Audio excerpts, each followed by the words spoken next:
Good morning and welcome to day 2 of former President Jacob Zuma at the State Capture Commission of Inquiry. We are live from here in Parktown, where we're expecting the President to continue answering questions from the lawyers here at the State Capture Commission. Day 1, of course, was quite a dramatic day. It was a day of bombshells where the President took us back to some 30 years ago, where he claimed this conspiracy theory or this plan to actually assassinate his character was actually started, and the end goal of it was to see him removed from leadership positions inside the ANC, force him to retire to his homestead of Nkandla, and of course we saw him naming his supposed comrades and calling them spies linked to the apartheid regime. And of course he started answering questions around Themba Maseko's testimony of the former Director General of GCIS,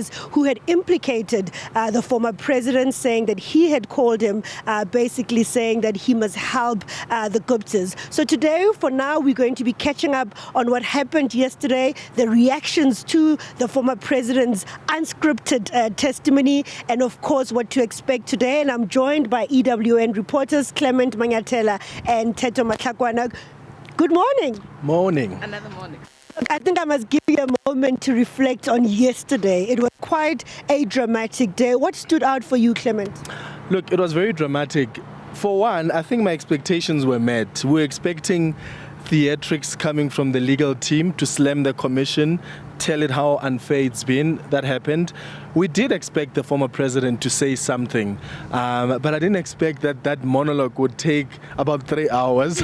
So for me, that's what really stood out. Him giving us the history lesson, telling us about how people were spies, and it seems like he's going after the people that have implicated him, because Simpiwe Nyanda was here, Ngwako Ramatlhodi was here, and they directly implicated him. The only person he didn't somehow accuse of anything wrong and being a spy is Themba Maseko. But that is continuing today. We don't know what he's going to say about that gentleman. I would say watch out. People have said that at some point when he talked about a list and they heard the paper crumbling, they were wondering how long actually is that list. And for you, Teto, what stood out?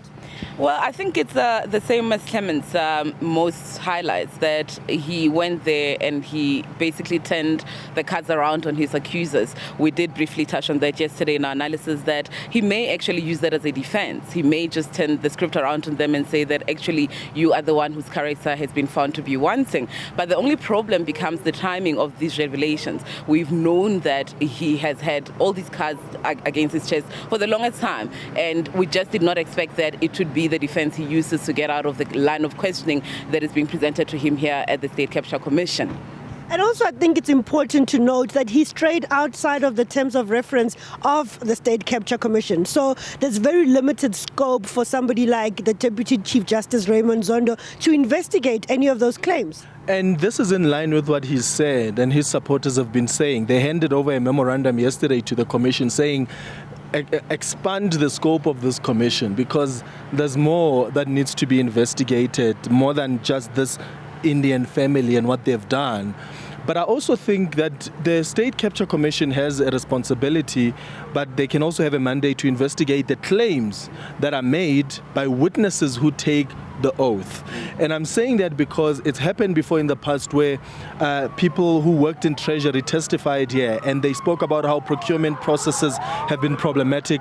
That sound there. Yeah, that is the former President Jacob Zuma arriving there with his very large entourage. I think yesterday we counted as many as 9 cars, and including the police cars, around 10 cars that actually came with the president. So he has made his arrival. I think it's standard. 1:45 is the time that he will arrive. Many people would have hoped that he doesn't, but here he is. And Teto, let's talk about it. You spoke to Spies Nyanda, the former Minister of Communication, the former Chief of the Defence Force, to react to the allegations that he had links to apartheid intelligence forces. Look, Mahlatse, I mean, you could hear the pain in the man's voice at literally having to face such an allegation at this level, not only of the country's democracy, but also of their own growth as well, having come from the trenches with Zuma and others inside the ANC when they were in the struggle. There's this assumed loyalty that somehow you will always have my back. He even mentions the fact that he worked on Zuma's campaigns when he was bidding to become the ANC president and the state president. And he wonders when at this point this happened. And that's why he reduced it to Zuma basically being a pitiful, bitter old man, saying that all of these is quite bizarre, but also, of course, touching on the fact that how do you, literally the machinations of how one uses that as a defense to besmirch his character to that level, not only affecting him in the moment, but the very implication that one is linked somehow to the apartheid spy or even intelligence services. It's such an indictment on one's character, which puts a question on their future as well. And of course, as much as we're looking at Zuma's testimony linked to what has happened here at the State Capture Commission, there is a long history between them. As you said, things that they were part of the campaigning for Jacob Zuma towards Polokwane, yes, and then things went awfully wrong when they started supporting calls for the former president to be recalled inside the ANC NEC. Yes, and I mean, this is an old trick. I mean, how many people in the ANC have been accused of being spies or people who were in the African National Congress? So it's almost like this old trick that you use when you want to discredit someone, right? So as you say, these people have played critical roles in the ANC. Ngwakura Matlodi, speechwriter for OR Tambo, has played a critical part, holding key government positions as well. But also having been central to the people that brought Thabo Mbeki down as well. You know, you'd think, but this guy has always been on your side. So what happened? So I think it's just an old trick. The question really is, how many of the other spies is he going to mention here? Because his lawyers made it clear that there are people he's going to out, in their words, here at the State Capture Commission. So the question is, who are they? We still have about 4 days to go, and we'll find out. Before I let you go, Teto, I mean, the one file that was opened yesterday was the Themba Maseko file in terms of the State Capture Commission. Just the differences in the way Zuma remembered things that happened almost 30 years ago, and then the incidents of perhaps some 8 years ago. Yeah, there's look, I mean, one can excuse the fact that he is of age, that his memory may not be as fresh as a younger person, that he may not remember making that particular call. And what he did to protect himself, because he is speaking under oath, is to say that I may or may not have made the call. But at the same time, saying that Themba Maseko was right to have declined that request from the Gupta family to allocate all of government's advertising spend on their businesses. You know, so many contradictory statements. Then he turns around and says, but I know nothing about that conversation, after having said I may or may not have made the call. So if it's such a big moment for A1 Themba Maseko that he came and detailed here a few months ago at the commission, would you not have gone back and refreshed your memory by the time you came and stood in front of the commission to be able to say, yes, indeed, I made the call as an architect of the, brain behind the Gupta media businesses, as he told us yesterday?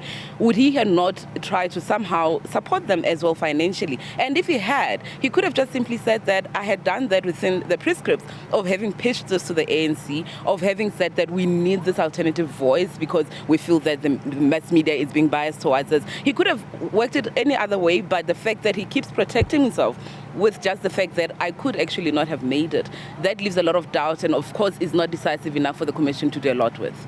But, of course, we shouldn't undermine the concession that he made around being the hand behind the beginning of New Age and the ANN7 as a sitting president deciding that he doesn't like the narrative that you guys tell every single day. So he said to them, start a television station and a newspaper. I suspect the reason he's conceding to that is that there's probably overwhelming evidence that could prove that in fact he did meet with the former editor of ANN7 who was here, who had a diary where he says, I remember on this specific day. So I don't think that would be difficult for the commission to establish where the president was on specific dates. So make a concession there.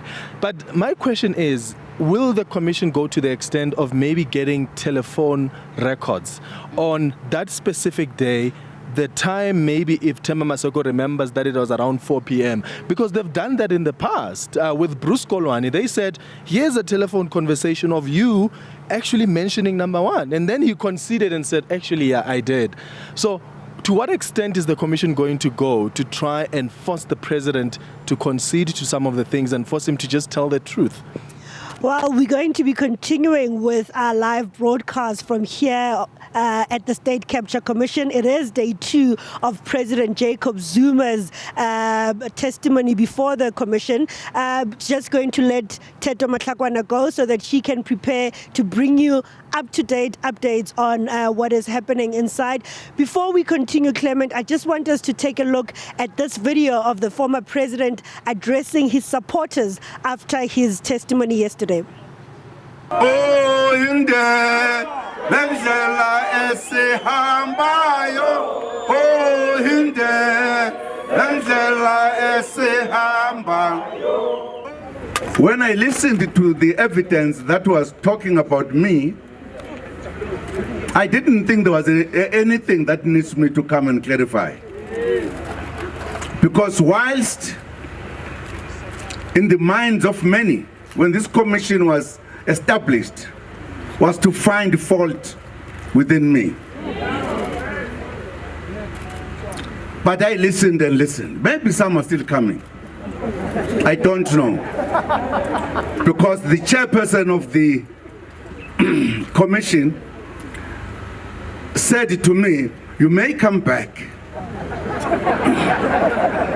And as I did today, I will come back and deal with whatever that needs to be dealt with. I thought the time has come that we must speak the truth. I want to say, during the struggle, some people sold out for different reasons.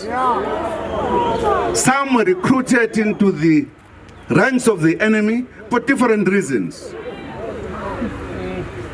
But we believed that once we get into our freedom, whoever was doing a wrong thing, they would abandon it. So that's why we're very careful about people.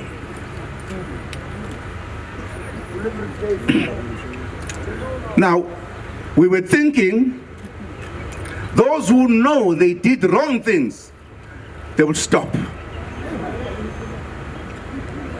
But it seems there is a new kind of bravery to those people. The enemy is still around. Perhaps in the ANC meeting, I will give more details about what I was saying inside, because we need to know. I said in the commission, I have been provoked enough for over 20 years.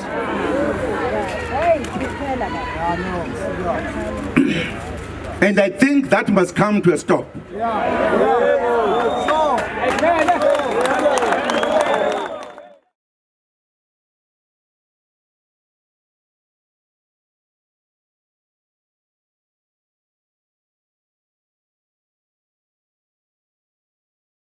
Jacob Zuma addressing his supporters outside and continuing with those warnings to his comrades that he is not done as yet. Clement, you were outside listening to him. First of all, the crowds did come, not as big as the numbers that were proposed, but they were there. Yeah, not even close to 2,000, but they were there to support the former president. And he repeated what he said inside the State Capture Commission, that he's been provoked to the last degree, he's been keeping quiet, and he can't keep quiet anymore. So he also said that, you know, while he was watching the commission, he didn't think there was a need for him to come here, because he's always held the view that nobody has actually directly implicated him, even though that's not necessarily true. So he says what was also quite surprising, that took me by surprise, was him committing to coming back to the commission beyond this week. Because the thing about it when you're a witness here is that if you implicate people, they have a right to apply to cross-examine you. So that's not where it ends. So I suspect that people like Riditlabi, maybe people like Mwako Ramatlodi, whoever the president has implicated, Johan Rupert, Fikile Mbalula, maybe they'll feel the need to come and clear their names and apply to cross-examine him. And he committed to coming back at a later stage should he be asked to do so by the commission. Of course, Clement, they're speaking about how the former president yesterday basically singled out journalist Rudi Klabi and accused her of working with foreigners to do a movie, the documentary, I guess. And we know that Rudi had written the book around Kwezi, and he even went as far as telling us what the title of that documentary is, Raped by Power. And he's basically saying it's insinuating that he actually raped Kwezi, even though he was actually cleared. And of course, maybe take us through the Rupert angle that he proposed yesterday. So what he said about the Ruperts is that the minister Fikile Mbalula had gone to one of the events at one of the farms of Johan Rupert. So that's number one. You're creating a link between a senior ANC leader and Johan Rupert. And you know how unpopular he is. Yes, even white monopoly capital, if you will. So that's the first link he creates. And then he says Johan Rupert promised to shut down the economy if Jacob Zuma fires Pravin Gordhan. And that's the message that Johan Rupert gave to Fikile Mbalula to relay to Jacob Zuma. And Zuma says Fikile Mbalula did actually come to him and tell him that this is what Johan Rupert says, right? So those are the two people that is implicated. And that link that is created, I mean, questions are being asked already that what is Fikile Mbalula doing at a farm of Johan Rupert? Are they that closed? And also, clearly he felt that loyalty to Zuma to come and say, do you know that this guy actually says this, if you fire Pravin Gordhan? So that's the link that was created yesterday between Fikile Mbalula and Johan Rupert. And interpreted in many different should you go ahead, the business community of South Africa would not be happy with that decision, and it could have consequences on the economy. But of course, we don't know how Fikile Mbalula delivered that message. It's only what we've heard from President Jacob Zuma. Clement, what can we expect today? We know that they'd started the questioning around Themba Maseko, and one of the things that Paul Pretorius was trying to do yesterday was trying to poke holes on the idea of this conspiracy, because Jacob Zuma essentially said that this commission of inquiry is part of that 30-year plan to assassinate his character. And what Paul Pretorius started doing was saying, but there were former DGs who wrote to you and the former Minister of Finance, Pravin Gordhan, and also to the ANC a petition saying that there is a family that is capturing the state. Are you saying that all of those people are part of those agents that are implementing the plan? And he doesn't remember much of the details about that memorandum that was written by the DGs. He doesn't remember too many details about the ANC, NEC having a discussion around looking into the allegations that the Gupta family have this influence on government and cabinet ministers. So there was a lot of memory loss when it comes to that. But what we expect today, because yesterday we literally scraped the surface. We only dealt with one testimony. I mean, he mentioned Mwako Ramatlodi, but he was not led by evidence leaders to get there. So today, the other witnesses, Feki Mento, her testimony may have been discredited because he came across as a discredited witness. That's a decision that the Deputy Chief Justice has to take on whether to wipe out that entire testimony or not. But the Commission has a responsibility to ask the former president to respond to those allegations as well. So we are expecting them to touch on Feki Mento's testimony. Barbara Hogan had come here and said... What did Barbara say? Barbara Hogan come here and said when she was still Public Enterprises Minister, Jacob Zuma almost forced her really to appoint Siyabonga Gama as Transnet CEO. And she explained to the president that this person is facing disciplinary processes. I cannot appoint him. And the former president apparently said, I don't care what's happening. I want you to appoint this person. That's the man I want. Yeah, that's the man that I want. So the former president is expected to react to that as well. Ntlantlane spoke about the pressure he received not only from Tina Jomet Peterson, who was the then Minister of Energy, but even from the former President Jacob Zuma, when they went on a trip to Russia, that they just somehow brought a piece of paper to say, sign off on this. Yes. And that was a nuclear build program that would cost us R1 trillion that we didn't have. And he refused to do that, and he believes that that's why he was sidelined and was fired by the former president. So there's still a number of witnesses that have appeared here. They've made their claims, and the former president will have to respond. I suspect today we won't have that long soliloquy or monologue, but knowing the former president, before we start, he may say, I forgot some things, and he may just go on a rant for 2-3 hours again. And the DCJ seems to be giving him that space. But as we actually wrap up, are we hearing anything in terms of the mood within the ANC? I mean, they've said to us officially that they're not going to be giving a blow-by-blow account as the former president speak, but are you getting a sense of the mood within the ANC as Jacob Zuma testifies? Yeah, certainly. I mean, these claims that they are spies, like these are senior leaders of the ANC, and that has to worry the party. The party was here yesterday. Dakota Lekwete, who is one of the senior leaders of the ANC, Pule Mabe, the national spokesperson, was here. We've been hearing rumors that the Secretary General may come sometime during the course of the week. We're waiting to see if that's going to be the case. So this shows that the ANC somehow feels the need to also speak and respond to some of the things that the former president is saying, but they're very careful to also say, we support the work of this commission, because this man that is here testifying believes that this commission is very unfair. His supporters believe that it was created to only target him.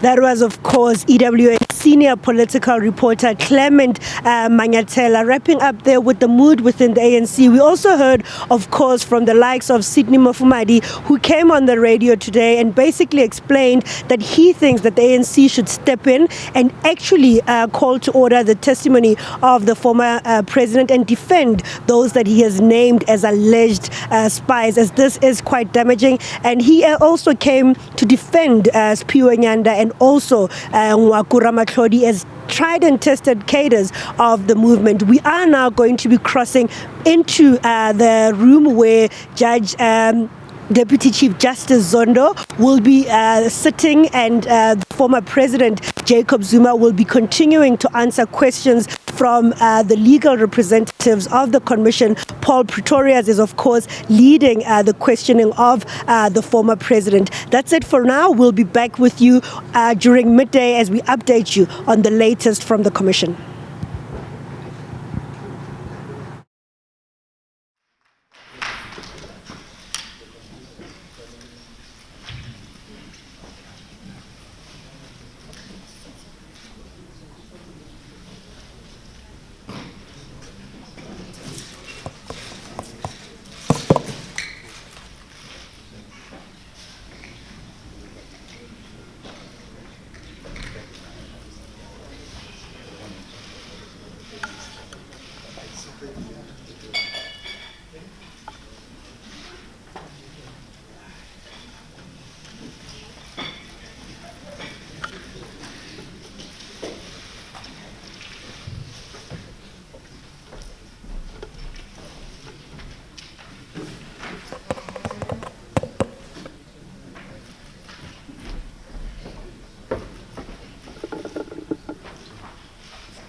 Good morning, Mr. Pretorius. Good morning, Mr. Zuma.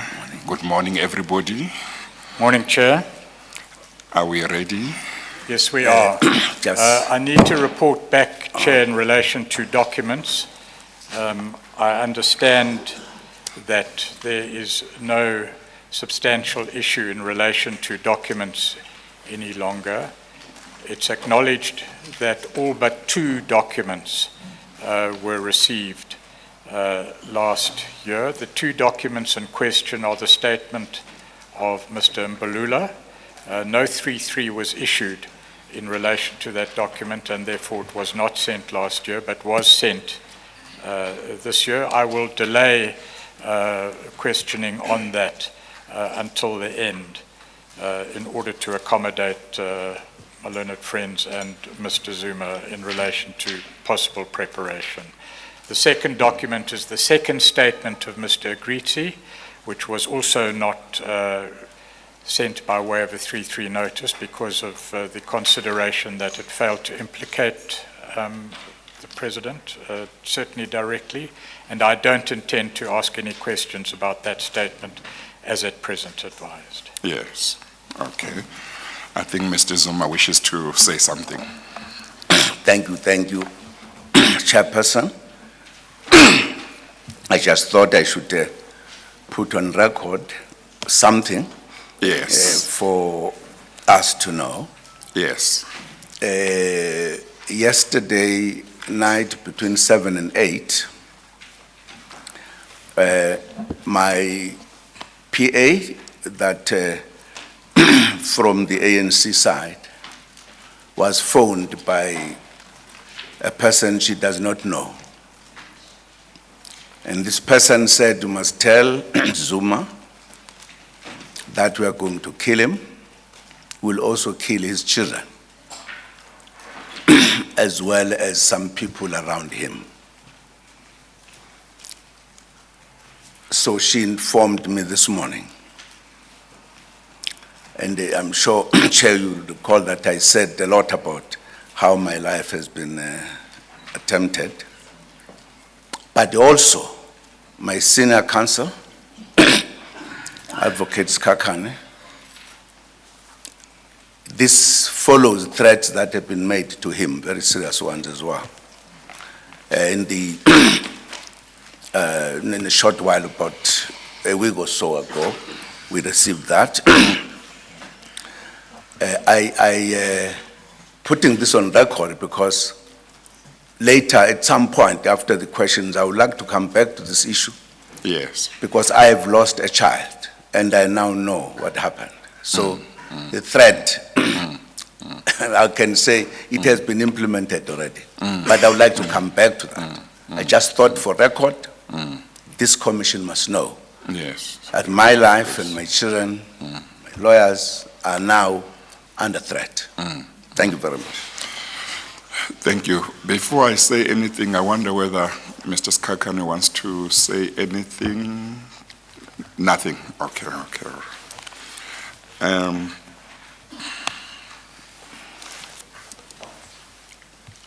Ordinarily, in response to what you have just told me, Mr. Zuma, with regard to other witnesses, I would urge the Commission to take necessary steps to ensure that a witness who is giving evidence before the Commission gets all the protection that they can give. What I don't know is whether by virtue of your position you don't already have maximum protection.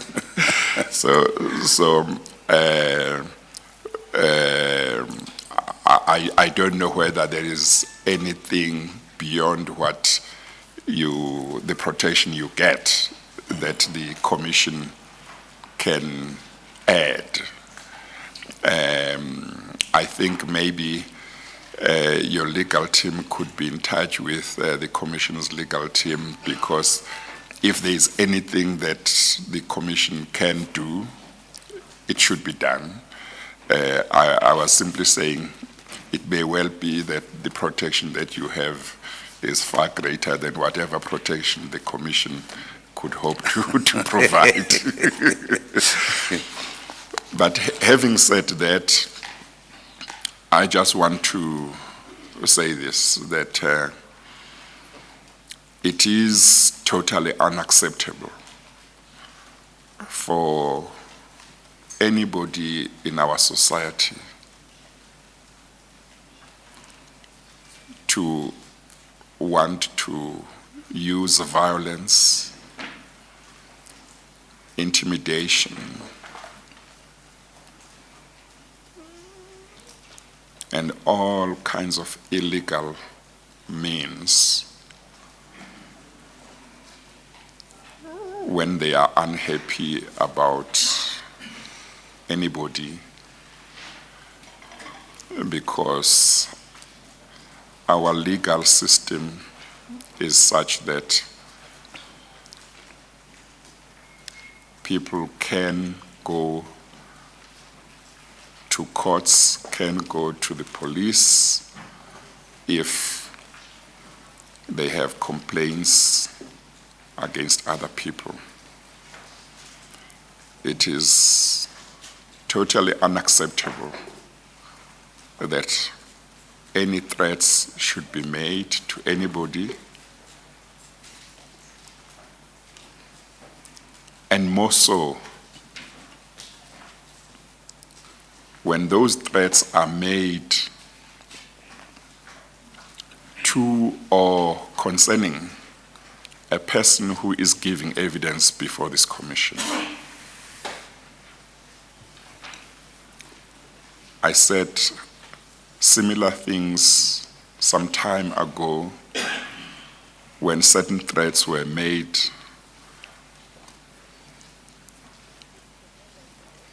against a certain witness who gave evidence here. I say the same thing today. It's unacceptable. People who come to the commission to give evidence and help the commission to understand matters that it is investigating should not be threatened, should not be intimidated. Their families should not be threatened or intimidated or harmed in any way. And all good people in this country must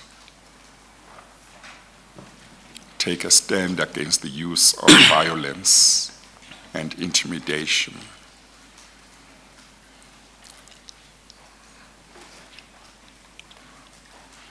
I'm happy that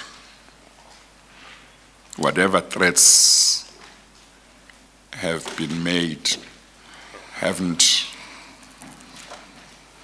made Mr. Zuma to change his mind about giving evidence. He's still going to continue and give evidence before this commission. But it will be important that all steps be taken by relevant authorities to make sure that the threats he has reported are properly investigated and that they are not carried out. I also want to address the threat against his counsel. One of the traditions of the bar is that advocates represent anyone and everyone who needs legal representation.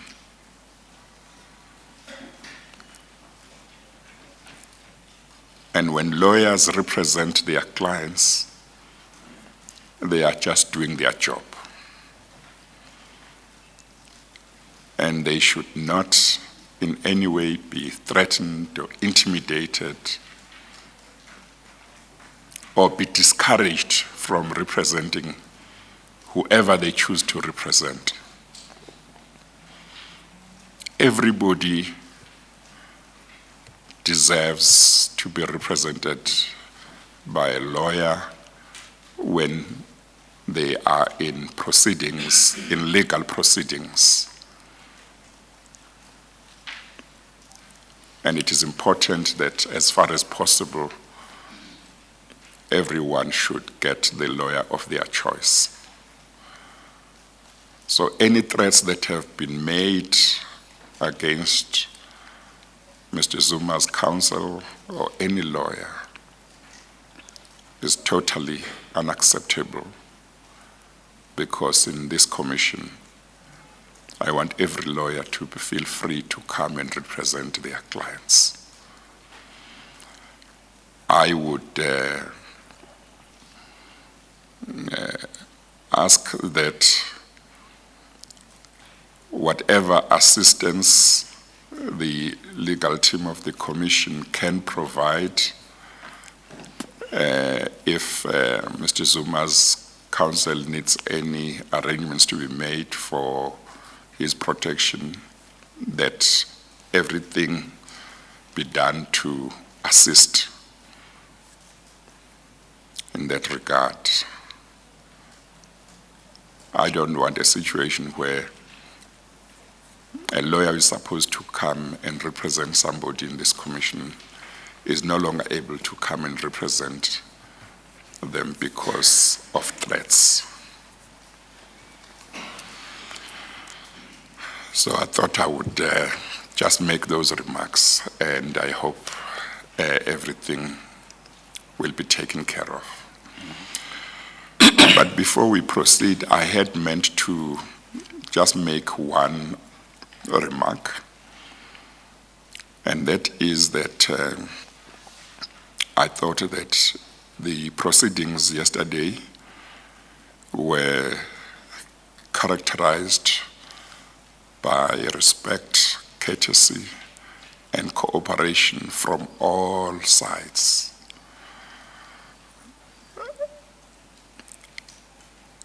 From the Commission's legal team, the former President's legal team, the former President, as well as everybody who was attending. And I thought I must just acknowledge that indeed, even with regard to those who were outside the venue, I did not get any reports of incidents.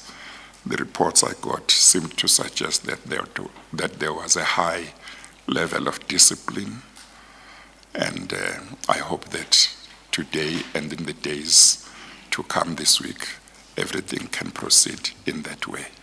Thank you.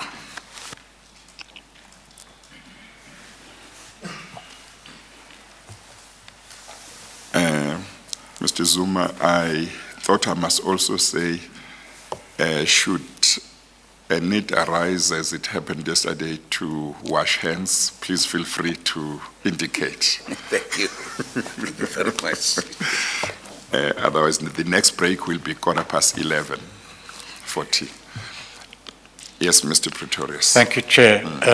In relation to what has been said this morning, may we just add that the Secretariat has an investigative capacity. The issues raised by former President Zuma are a matter of regret, firstly, and concern, secondly. And we will ensure that, as previously, where it has happened before in this Commission, the matter is fully investigated, and insofar as we can assist in any way whatsoever, at least with advice around our experience in the Commission in regard to protection or protection itself, both in relation to Mr. Sekakane and former President Zuma, it will be done. And we'll report back to you. Thank you. Thank you.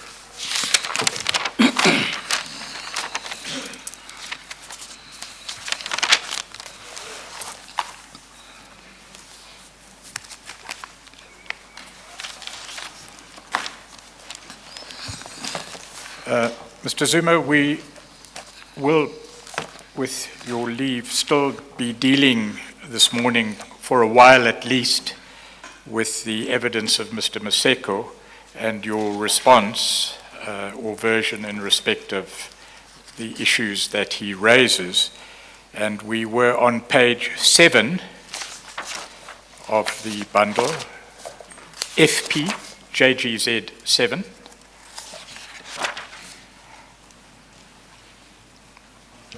We are still using Exhibit GGA. Yes, bundle A. Exhibit Exhibit GGA. Did we enter these exhibits into the record yesterday? I'm sorry, Chair.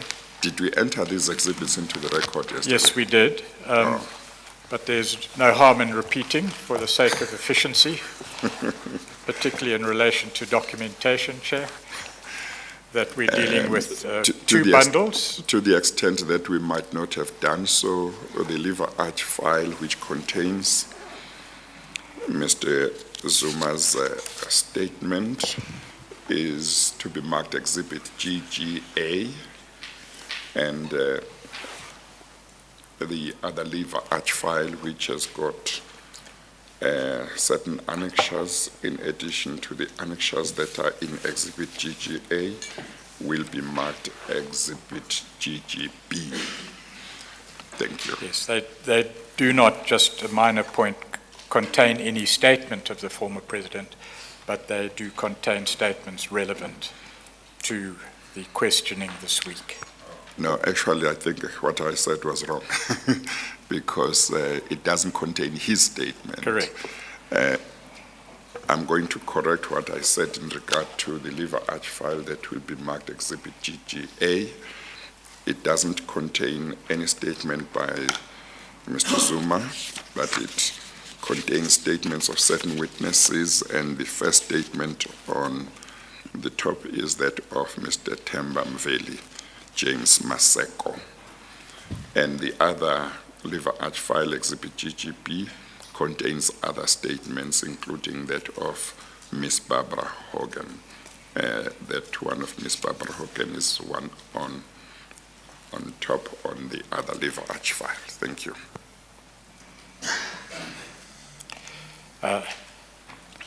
That by way of introduction, Mr. Zuma, may we go to page 7 and paragraph 32.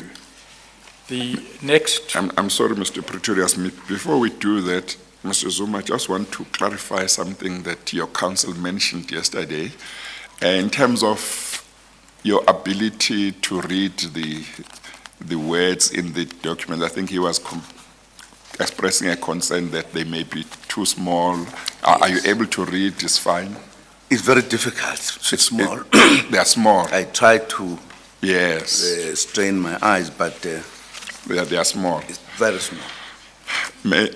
Maybe you might, as far as you can, Mr. Pretorius, read to him what is necessary for your question, and if that's not enough for him to get the context, we can take it from there.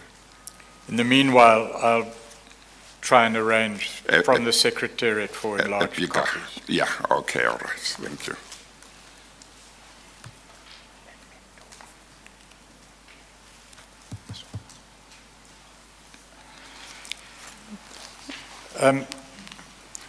By way of background to the next section of the evidence of Mr. Maseko, Mr. Zuma, Mr. Maseko testified that around the end of November 2010, he was driving to the northwest on a personal journey, and he received a phone call from an unknown person who said he worked for the Gupta media company. And that gentleman requested a meeting with Maseko the following Monday in order to discuss government advertising in the soon-to-be-launched New Age newspaper. By way of introduction, it seems that what follows was a second attempt to persuade Mr. Maseko to divert or cause business to be given to the New Age newspaper by way of government advertising. But that by way of background. Was any report Against the background that the Guptas would have known that you had an interest in this project, in fact, it was initiated by yourself, as I understand from what you said yesterday. The financing of the project clearly would have been a concern to the Guptas. Did they report to you any concerns about their inability to persuade Mr. Maseko to assist them? No, they never. Then, if we look further down on page 7, in short, what happened was that Mr. Maseko put the caller off. He said, look, we'll discuss it on Monday.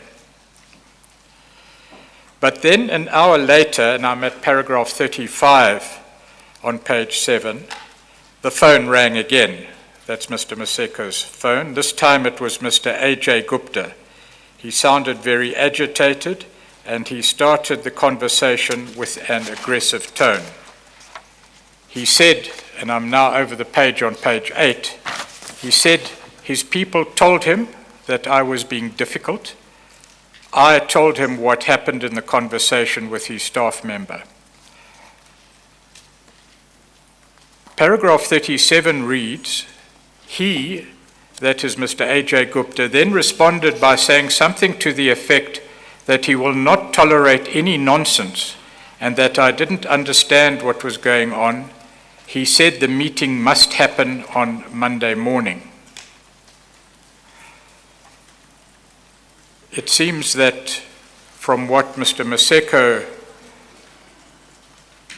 said, the response was equally forceful.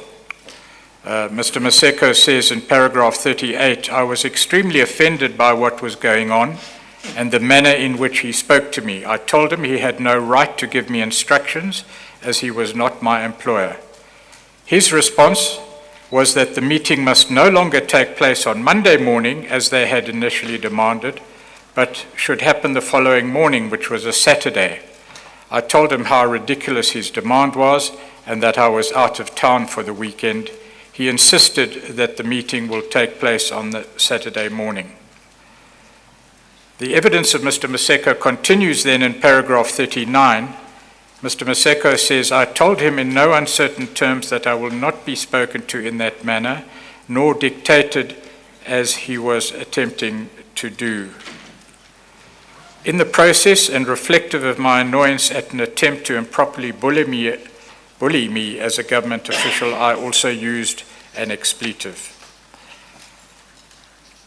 And then Mr. Maseko reports a further statement by Mr. Gupta to him. At this point, he told me that I was being uncooperative and that he was going to speak to my seniors in government who would sort me out and replace me with people who would cooperate with him. I can't recall whether he or I dropped the call. The call ended abruptly. He says in paragraph 42, on my return to Johannesburg the following week, I briefed Minister Chabani about the developments. At that stage, let's remind the Chair, who was Minister Chabani? Sorry? Who was Minister Chabani at that stage? What post did he hold? He was a minister in the presidency. In the presidency? Yes. And Mr. Maseko says he reported it to him. Now, Minister Chabani would have known, surely, that you were in favor of the progress of the New Age project. Would he? No, I hadn't discussed that with with the ministers. As I say, I discussed this with the Secretary General and the Deputy. It was not a matter of government. He might have known, he might not have known, I don't know. I hadn't discussed it with Shaban. As I understand your evidence then, Mr. Zuma, you say that you saw a need for fair and objective and comprehensive publicity and newspaper reporting, and as part of that you discussed with the Gupta's, at least the New Age project for now, the ANN 7 project came later, and that you didn't discuss that with the minister in the presidency? No, I didn't discuss that. Would it not be something that you would discuss ordinarily?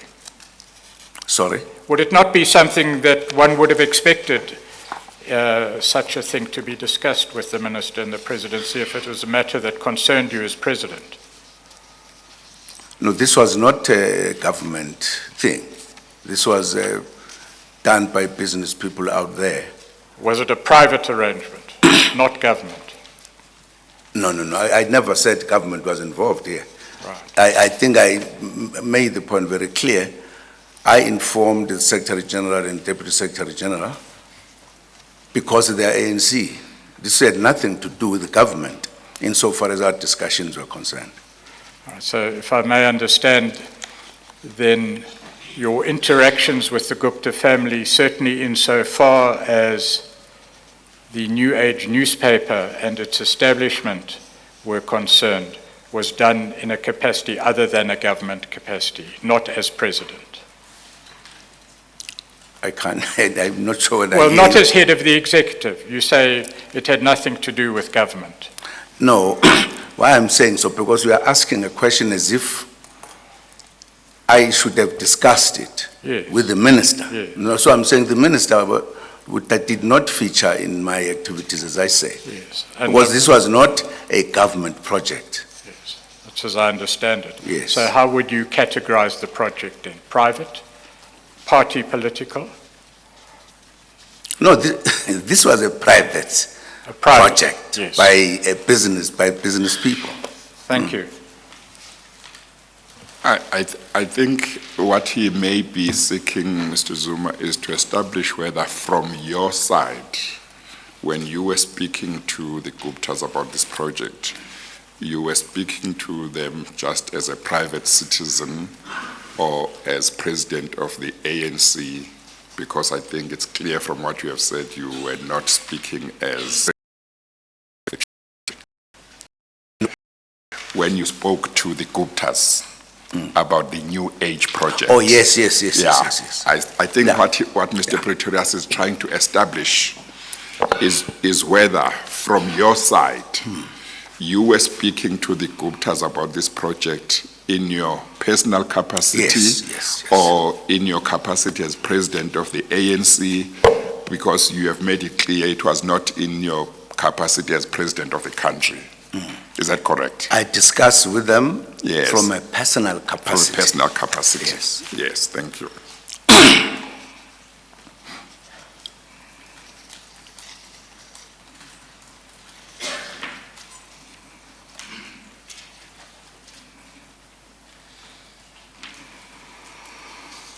We may come back to that issue in relation to another matter arising in the statement of Mr. Maseko, but for the moment,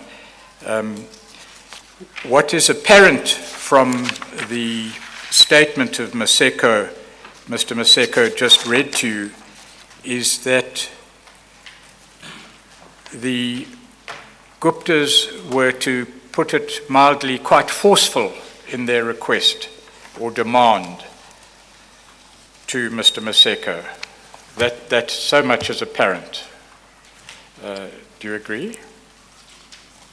Well, if you read what is here, Yes, I think that's what it shows. indeed. And it seems too that Mr. A.J. Gupta at least was very confident of support within government. What he says is, and this is what Mr. Maseko's version is, at this point he, Mr. A.J. Gupta, told me I was being uncooperative and that he was going to speak to my seniors in government who would sort me out. He appeared to be confident that he had the support of his seniors in government who would, quote, sort me out and replace me with people who would cooperate with them. That much is also apparent from what Mr. Maseko said.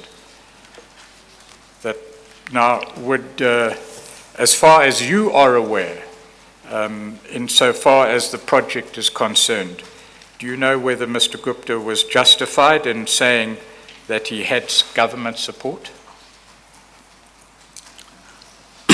I'm not sure whether I should really interpret people's mood and how they address one another. Because it is here from from Mr. Maseko, who discussed this with Gupta. Yes. Now, how do I interpret them? I think the trend has been that we are actually saying I should be saying something on interactions that I was not part of. No, I understand that, and you make a good point. My question, though, had a different object, and let me rephrase it. The factual question that I ask is, did Mr. Gupta enjoy, as he appears to have said he did, government support in the New Age project? I don't know, really. You don't know? Because I've never participated in a discussion that discussed that matter with government people. Maybe one could put it this way. From what Mr. Maseko has said in his statement, if what he says is true, it appears that Mr. I.J. Gupta believed that if Mr. Maseko did not cooperate, he could get Mr. Maseko's seniors to sort him out, to use that word. Maybe let's let's start with who Mr. Maseko's seniors would have been in government. Would it have been the minister in the presidency? Would that be correct? Yeah, definitely. That would be correct. That would be correct. And above the minister, it would be the president. Yes. Yes.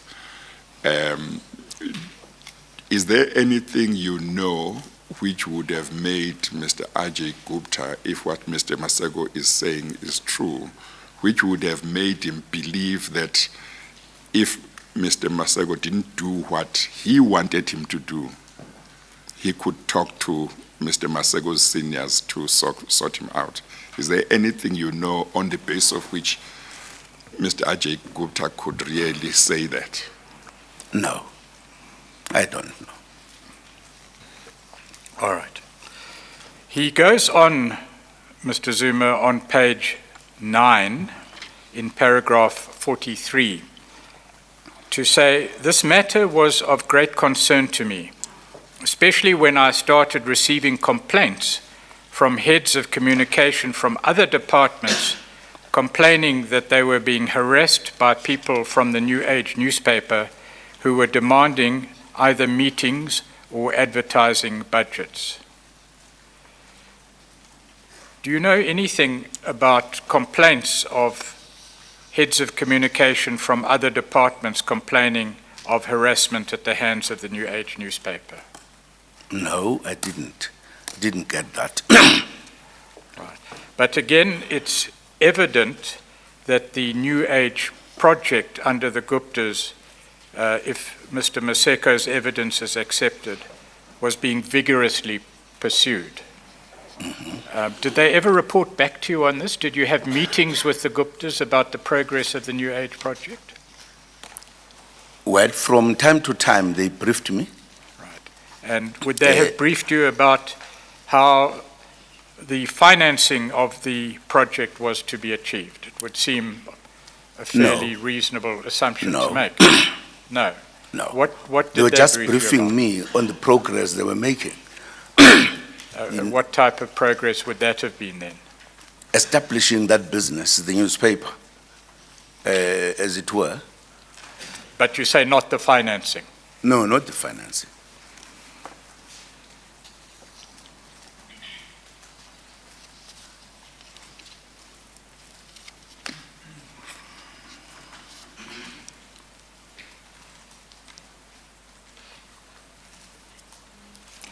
All right.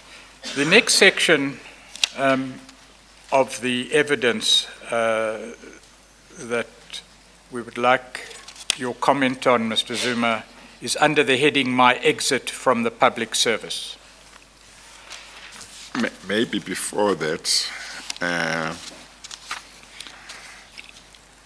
if what Mr. Maseko says Mr. Ajay Gupta said to him,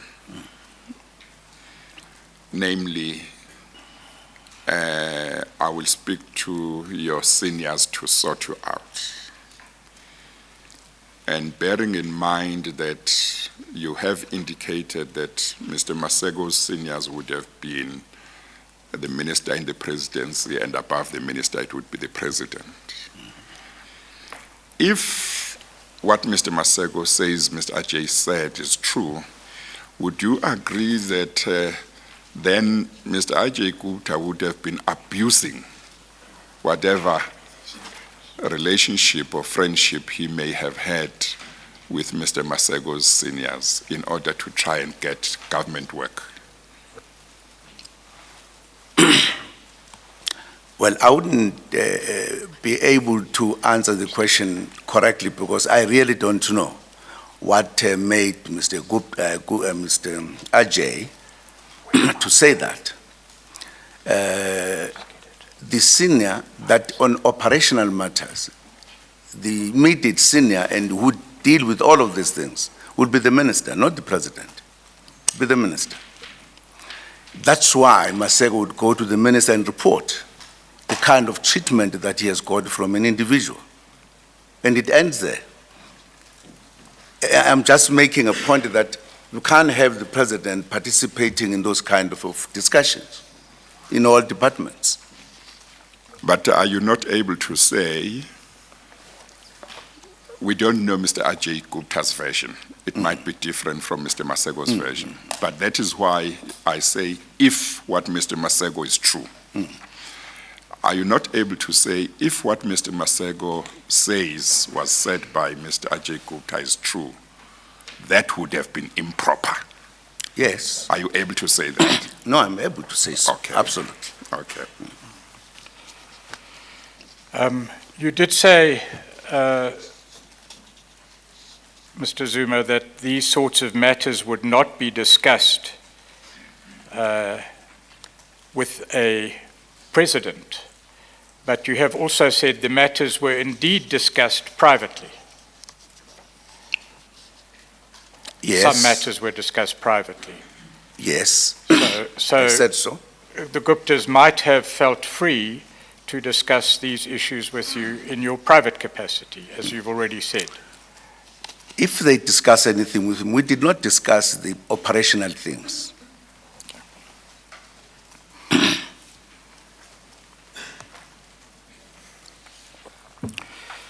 Paragraph 47, if I may read it to Mr. Zuma, says, towards the end of January 2011, I received a call from the Minister Chabani asking me to meet him at his office urgently.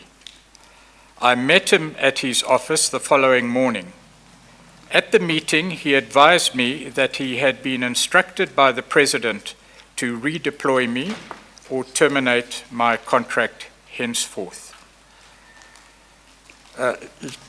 If I may ask, we know that at around this time, Mr. Maseko did actually leave certainly the post that he held at the time as CEO of GCIS. We know that as a fact. Is that agreed? Yes, I think he left around that time. And I don't want to go into the detail of the law with you, but as I understand it, if Mr. Maseko was transferred, as he was, to another department, the law says that would be your decision. Do I understand correctly? It would be, yes, it would be the decision taken in the main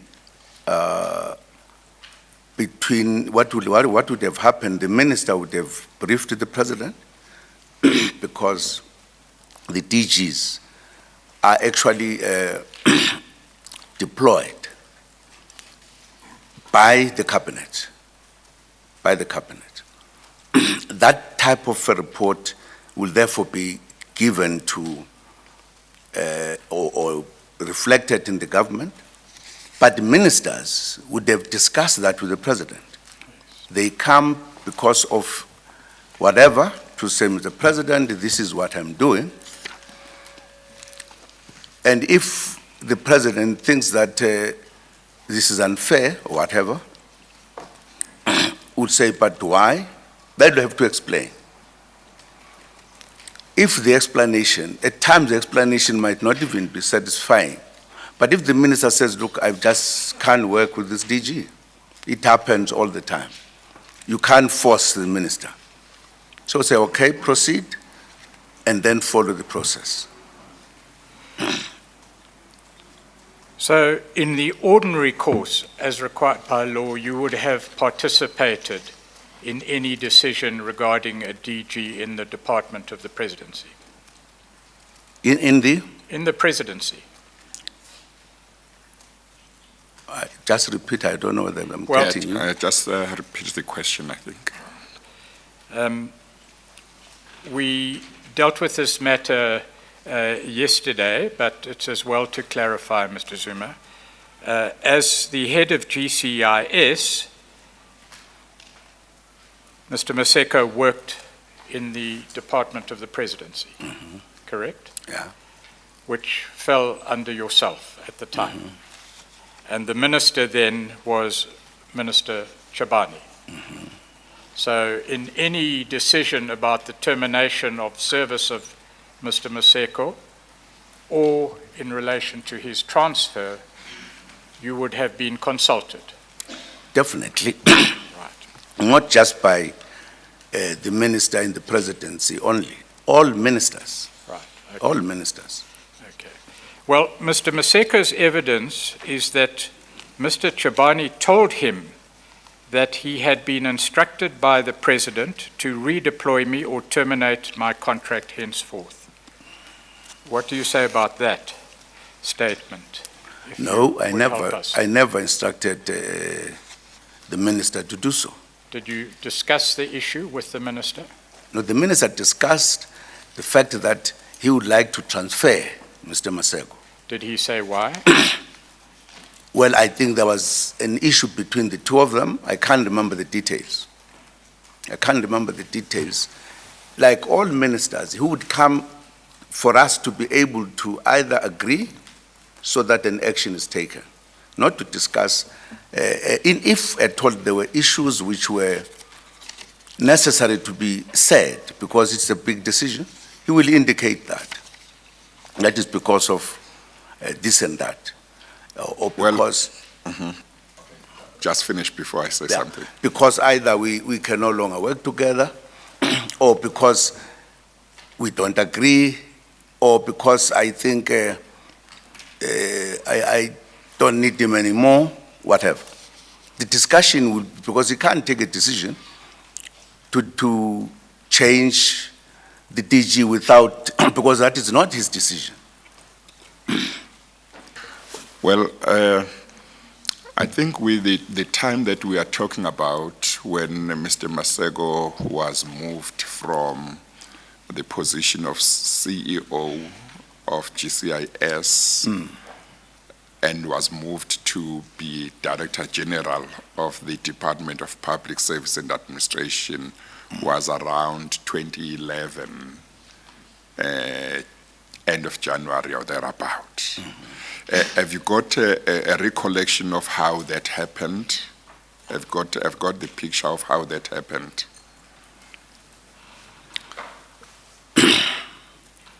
That specific... specific incident of his,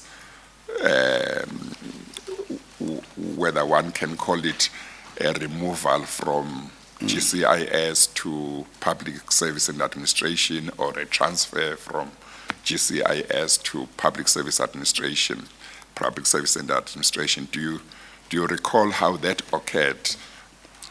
Obviously, having read Mr. Maseko's statement and understanding what his version is.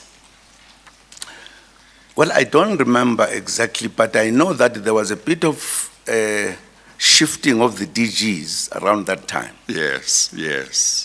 And the department that handles that is public administration, who will then discuss with the ministers Yes. on whatever reasons. Yes. And then once that happens, and that will then be reported Yes. once it becomes a decision to the cabinet. Yes. I might not remember the details why this happened, but I know there was a movement that was Yes. done. Yes. Yes. But I can't remember exactly what was the cause. At times, the changes come because either a DG could perform better in one place, and therefore he must go and help there, and another one is replaced. But I can't remember exactly what, on this particular DG, what was the problem. But that matter would have been discussed more in some details at a level of the minister and the Minister of Public Administration. Public Service and Administration. Once they're agreed, they will then come with a recommendation. They generally come with a recommendation unless if there's a problem. For an example, if they can't work together, or if they think this particular DG would perform better there. And once they report, they say, we've discussed the matter, we've agreed. And then the cabinet will take a decision. When you read Mr. Maseko's statement, did you see what he says happened with regard to that, with regard to his removal? He says he was told by Minister Chabane that you had called from outside of the country because you were outside of the country at the time. He says he was told by Minister Chabane that you had called and you had said that he must be redeployed, that is Mr. Maseko, or his services must be terminated. And he says Mr. Chabane was not happy with this, but he had to carry it out, and he said to him, because I know you are a good, I think, civil servant, he said, I'll try and make a plan for you. And Mr. Maseko says he didn't want, Mr. Chabane didn't want to, so to speak, throw him into the street. So I think what Mr. Pretorius is asking is that context. I'm just providing a fuller context. Is whether you have any recollection of you having asked Mr. Chabane to redeploy him. In other words, according to Mr. Maseko, from what he was told by Mr. Chabane, the idea that he should be moved from GCIS came from the president and not from Minister Chabane. Are you able to throw any light? No, I think I have a difficulty with this, that if, let us assume I wanted Maseko out. Yes. I will wait until I leave the country. And when I'm very far away, then call. It's quite funny. I'm not running a department.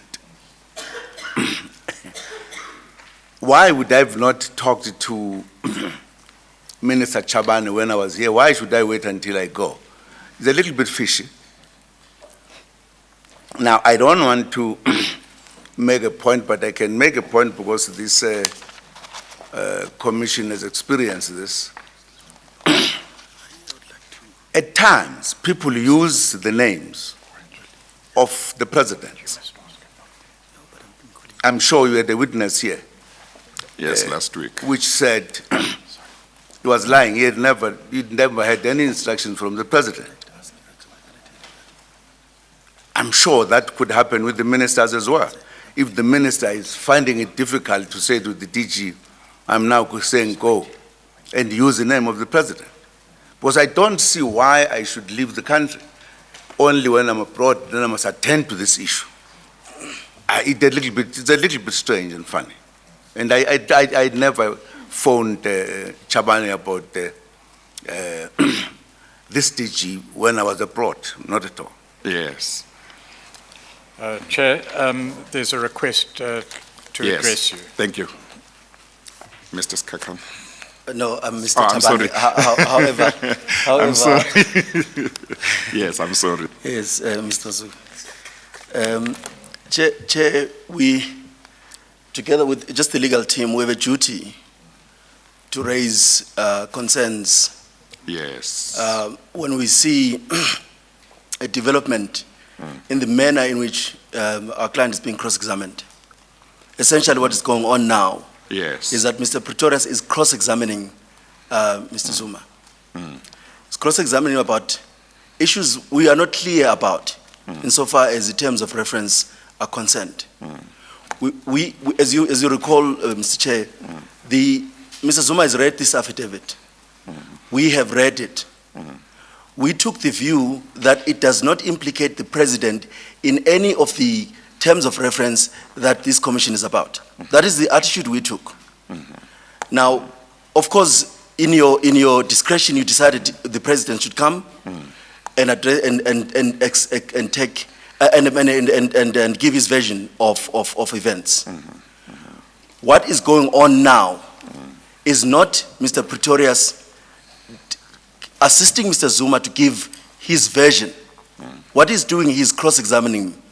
But which is not a problem. If Mr. Zuma's attitude had been that there are aspects in the statement of Mr. Maseko that implicate him in fraud, corruption, and this state capture. We were not able to follow how to fit this cross-examination in which he seeks Mr. Zuma to recall meetings where he was not present, in which he seeks Mr. Zuma to interpret what those meetings meant, or even to give a view of whether those meetings were appropriate or not. It's not fair if this is if the legal team of the commission wishes to cross-examine Mr. Zuma. It's important that Mr. Zuma is in fact given an opportunity to then reflect with a view that he's going to be cross-examined, to reflect on all these things.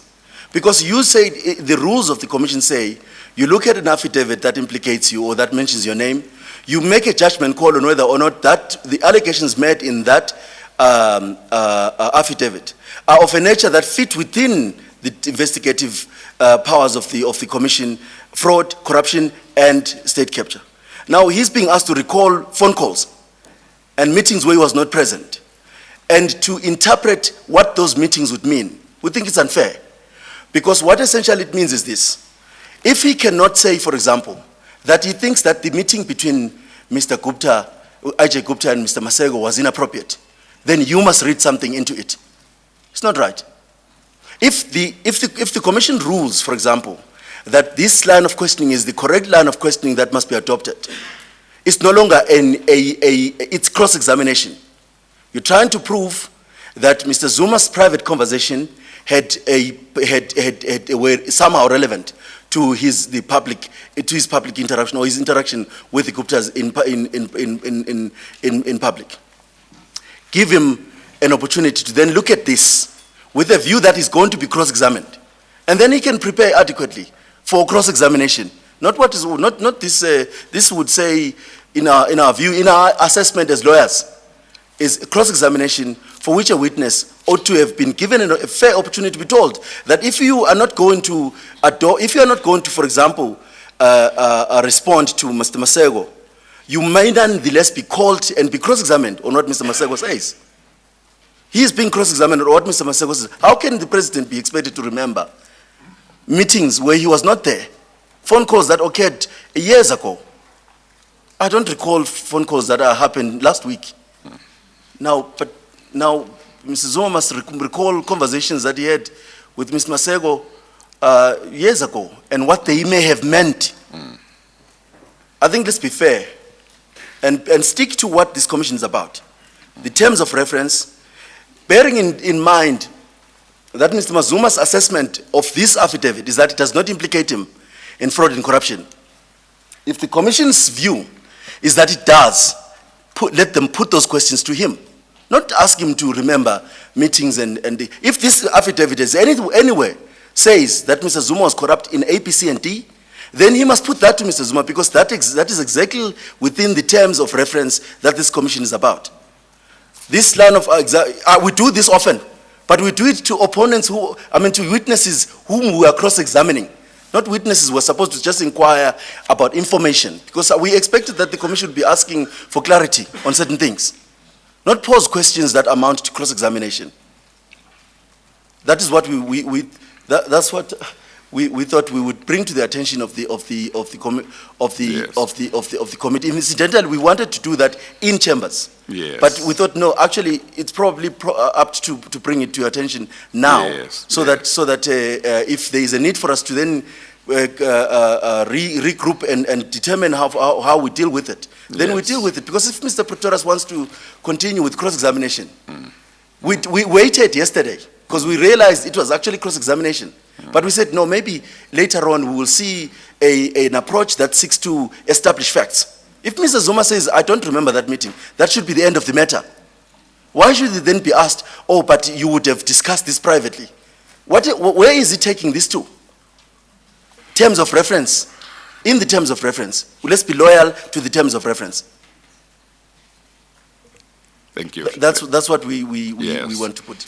I'll hear what Mr. Pretorius has to say. I had a little bit of concern in relation to questions that related to the meeting that Mr. Maseko had with the Guptas, which obviously Mr. Zuma did not attend. But with regard to the removal or transfer of Mr. Maseko from GCIS to the Department of Public Service and Administration, my recollection is that his statement and or evidence suggested that he was removed from his position as CEO of GCIS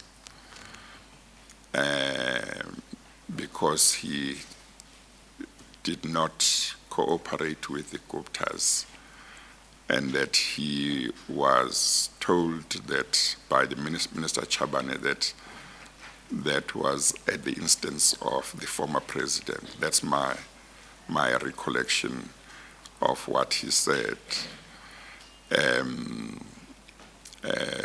Of course, if one talks about a phone call that happened many years ago, some calls one might recall because of their distinct nature or significance, but some one would not recall. Sometimes one might not even recall a call that happened a few months ago. But my understanding of Mr. Maseko's evidence suggested that the Guptas were unhappy that he did not cooperate with them, and that he was removed when there were no grounds to remove him, and that was at the instance, based on what he was told, he said, by Minister Chabane of the former president. But let me hear what Mr. Sorry, Yes. perhaps before you Yes. take. Firstly, in relation to what the chairperson has just sketched out, the first point would be this. Mr. Pretorius must say that they are going to bring the Guptas, or whoever they allege in the Guptas, the witness from the Guptas who are going to say that who's going to confirm this interaction that Maseko is talking about. Because it is not, you see, Chair, what you said in terms of the terms of reference was that if you are implicated on the issues that are within the terms of reference, then you are going to be given an opportunity to put your version and then put your, and then of course somebody might ask to cross-examine you. Someone might ask to cross-examine you. We didn't get the impression that the evidence leaders here's job would be to cross-examine witnesses. But even on the issue that Maseko complains about, that he was fired because, or he was transferred because of some intervention that came from the presidency, that's an issue that he says, we assess it. We say, in terms of the terms of reference, there are no allegations he's making on corruption. If you bring Mr. AJ or or any of the Guptas here in the commission, and they say to you, we did speak to Mr. Maseko. We in fact told him that we're at the ear of the president, and that if he's not cooperating on this business, we will certainly we'll use that relationship and get him removed. We think it's highly unfair. If the Guptas are not going to be here to testify and to corroborate what Mr. Maseko has said here, it's just unfair to ask the president to recall or to interpret what role he may have played in the removal of Mr. Maseko. But the other thing, that reason why we did not think that falls within your terms of reference is because it's something that has to do with how government decides to remove people who are employed there, or redeploy them, or transfer them into different units. It is not within, if Mr. Maseko's allegation is that there was corruption, he must say so in unequivocal terms, or that his transfer was in pursuance of a corrupt deal. He must say so. It cannot be read through cross-examination, which cross-examination we're not prepared for. Because what we were prepared for, when we were invited by the commission, was for Mr. Zuma to be asked clarity questions, clarification questions, not going through pages and paragraphs and cross-examining him on issues that he has elected to take a position, a legal position, which is that he's not going to get involved in Maseko's speculation about what he's meeting with the Guptas, who authorized it, and what else. If Maseko is bold enough to say, I was removed because the president was unhappy that I was not doing the right thing, he must say so. And that this right thing that I was being asked to this right thing that I was doing was in accordance with the law, but the president wanted me to do something corrupt. Then we're in the terms of reference. Then we would have said to the president, Mr. President, Mr. Maseko says you're corrupt, and this is how he says you're corrupt. And then Mr. President would have said, okay, let me respond. This is my statement. The commission would have a statement answering allegations of corruption or state capture or whatever it is and fraud. If Mr. Maseko's accusations of Mr. Zuma amounted to that he was corrupt, there was a fraudulent conduct on his behalf, or that there was something about state capture that one must read in it. You can't, it's not fair to call a former president to come and talk about how an official of government was removed when you are not alleging that there was corruption.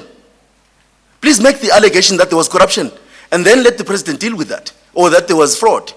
Well, you see, when you deal with a case in litigation in court, it's easy to say when you are for one side, the other side must make out its case, because that's litigation. Where it's an inquiry, a person may come and say, this is what I know. I'm placing before the commission what I know and what happened. And the commission must inquire whether that may have anything to do with any impropriety. So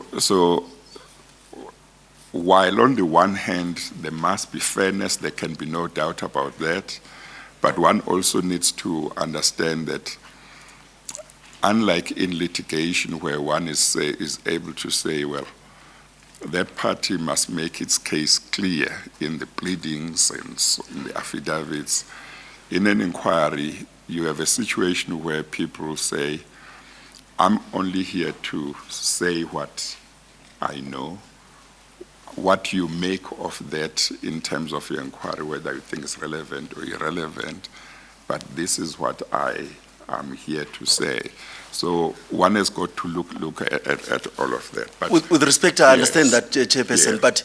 but even within the Commission of Inquiry, firstly, it would be a misunderstanding if you understood, Mr. Chair, that I was invoking a litigation strategy. No. All I'm saying is Yes. this, that in the statements that you get, even if a complainant comes here before the Commission and complains, the complaint must be investigated if the allegations that complaint makes fall within the terms of reference of the Commission. I'm saying we advised Mr. Zuma that Mr. Maseko's statement did not accuse him of any corruption or any fraud or any state capture. He's unhappy with some things and all that. What is happening here? And so we said to Mr. Zuma, so we don't think that you should put a statement. So that's why you don't have a statement. In terms of the rules, you are allowed not to put a statement to explain what Mr. Maseko says, because he doesn't implicate you in what the Commission is about.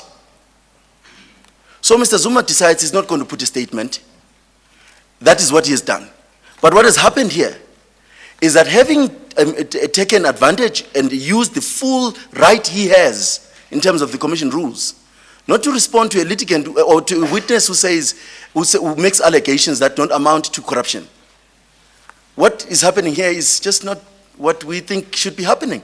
And that is why, as I say, Chair, we sat there and we thought, no, actually, because he's a guest of the Commission, let's see what they really want from him. What information are they looking from him in relation to Mr. Maseko?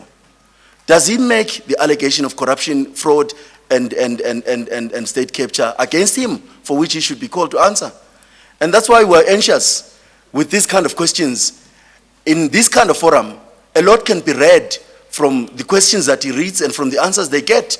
And we do not want this Commission to end up in a situation where it's unfair to Mr. Zuma, because it has said to Mr. Zuma, if no one makes allegations of corruption or fraud or state capture, you don't have to put a statement. You don't need to ask Mr. Maseko to cross-examine Mr. Maseko on it. And he has done that. We accept that you can call him to ask clarity questions. Please ask clarity questions, and not questions that amount to cross-examining, because we're going into credibility when we cross-examine a witness. We're going to credibility. So Mr. Maseko is being measured against, his allegations are being measured against Mr. Zuma.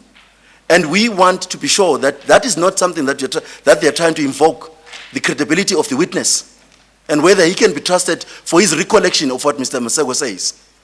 So we're asking the Commission to be fair to the extent that it accepts that Mr. Zuma has been called at its instance to seek clarity questions, not to ask questions that amount to cross-examination. And what has been happening is cross-examination. Let me hear Mr. Pretorius. Thank you, Chair. Thank you.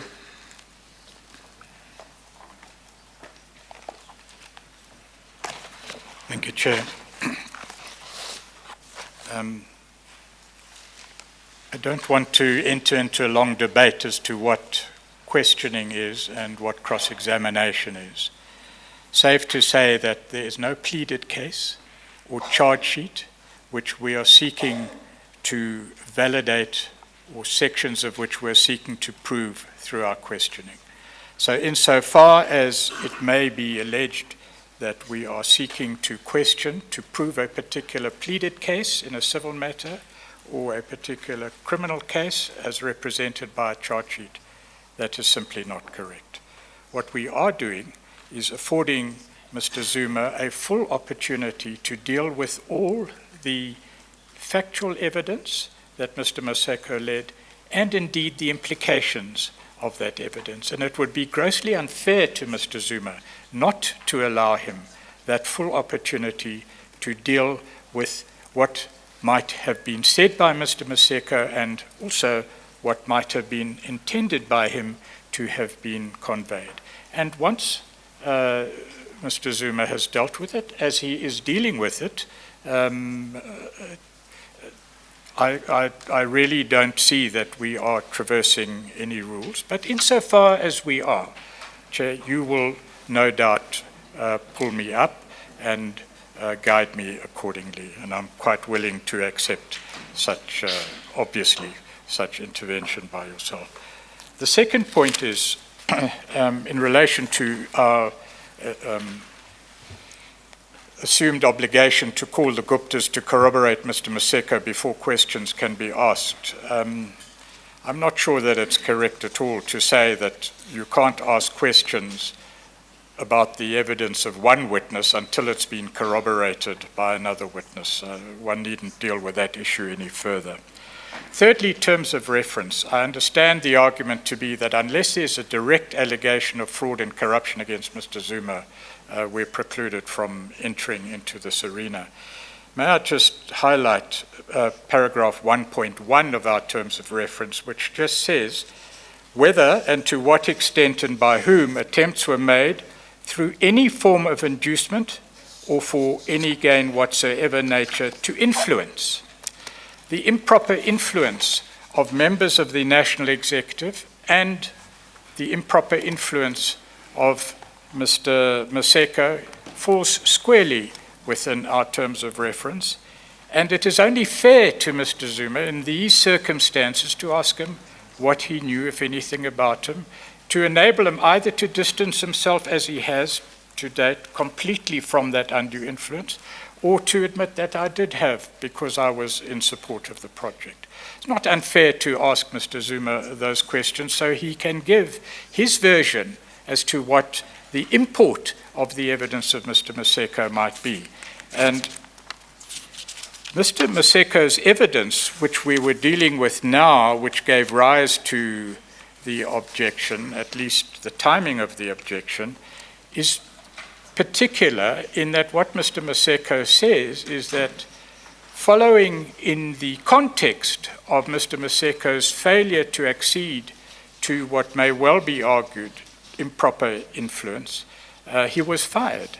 And it would be grossly unfair to Mr. Zuma if the legal team were to ask you to make findings in that regard because the evidence was unchallenged and Mr. Zuma hasn't had an opportunity to deal with it.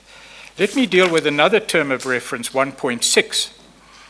It says whether our mandate is to investigate whether there were any irregularities, undue enrichment, corruption, and undue influence in the awarding of contracts, government advertising in the New Age newspaper. So this whole issue of government advertising is particularly highlighted in the terms of reference in relation not only to fraud and corruption, but in relation to any influence that might be argued to be undue. And quite fairly to Mr. Zuma, he commented on that yesterday, saying that the influence sought to be exercised was not entirely proper. He used his own words, I can't recall them at the moment. Sorry.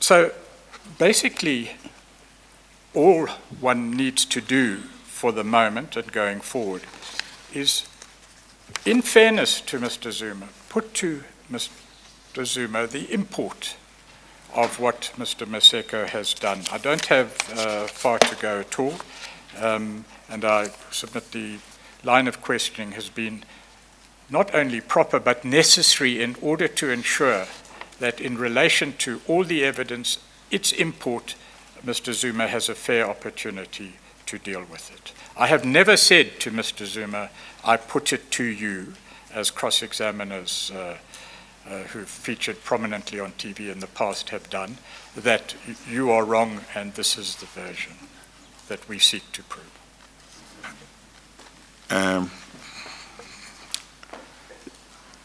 Yes, you would like to... In the tradition of Audi, Yes. I like Mr. Pretorius respond to some of Yes. the things that he says. Yes. Firstly, Chair, what is astonishing for us is that this commission clearly was created around the work that the President had done. We have not received a single invitation from the evidence leaders for them to interview Mr. Zuma privately, as they've done with the other witnesses. To say to Mr. Zuma, we would like you to give us a view of what's going on here and to explain certain things, which is what they've done. Mr. Zuma is not being treated the same way that other ministers who have appeared here, who appear to be witnesses of the commission. A decent way of dealing with this, and I don't mean disrespect to the commission or to the commission leaders, would have been to say he's a major witness of what they are investigating. Let us talk to him first. Let us understand what statement we can get from him, because then it's easier to lead him, as they have led other witnesses, other ministers they've led here in the commission. They have led them because they've been able to put together a statement from them with evidence. And therefore, they can take the minister through the aspects. Why has Mr. Zuma been brought in this manner, if it was not to cross-examine him? So I'm saying, in respect to Mr. He says, well, you know, this is not a criminal charge. We're not proving a charge. We're not in civil trial. He's simplifying the issues. He knows that what's going on here is of interest to the criminal law enforcement processes. He knows that. Why is he diminishing the value of this process by saying nothing? We don't have a charge sheet. We're not trying to prove a civil claim. In fact, it's not right. And now that I know what his views are on this issue, it is not right the way he wants to carry on with this. The decent thing to have done, if this was a commission witness, as others have been commission witnesses, the decent way to have done it is to say, you are at the helm of the executive that we're looking at. We would like to talk to you about it.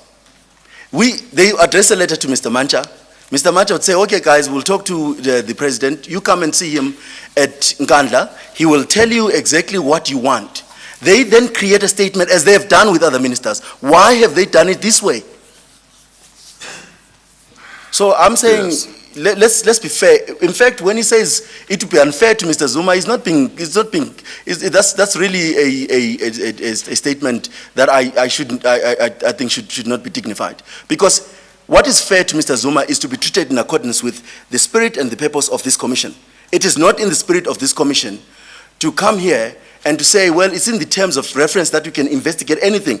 What is just read here specifically says it is specific. It requires that a witness makes an allegation that there is fraud and corruption. It's not left to speculation.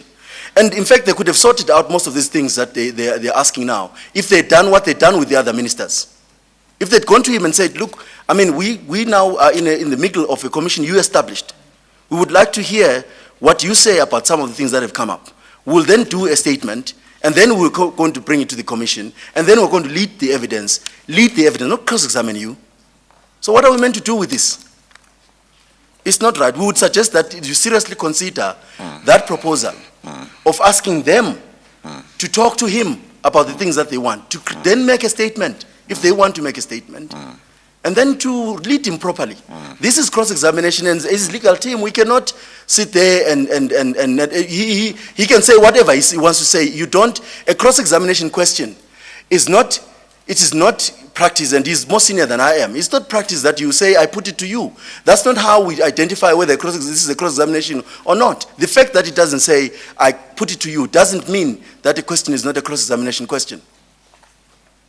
There are serious credibility issues that he's pursuing here that we're concerned about. This is not how we envisage that this commission intends to pursue this issue. Would seriously urge, Chair, that you consider asking them to see if they cannot have a conversation with the president about these issues, so they have a statement from him, not to simply spring things from him, that the way in which they are conducting themselves. That's why I asked the question, why has he been brought here in this manner? Why has he not been firstly invited to bring a statement? Because they can do that. They cannot tell us that when the ministers that they brought here were firstly implicated on paper, and then of course they must have consulted with them. He can correct me if I'm wrong. A statement was created, and then of course you've got their statements here. Mr. Zuma doesn't have a statement created by the evidence leaders. Why is that so? Yes. Thank you. I think what I would like to do is that we take the tea break, and at the end of the tea break, may I see counsel on both sides in my temporary chambers here. Can I see both counsel on both sides, and just to try and see if we may at least achieve a common understanding as to where the concerns are and whether there is a way of resolving them in terms of the way forward without me having to make any ruling. Thank you, Chair. Yes. We'll take the tea adjournment now. It's about 22 minutes past 11.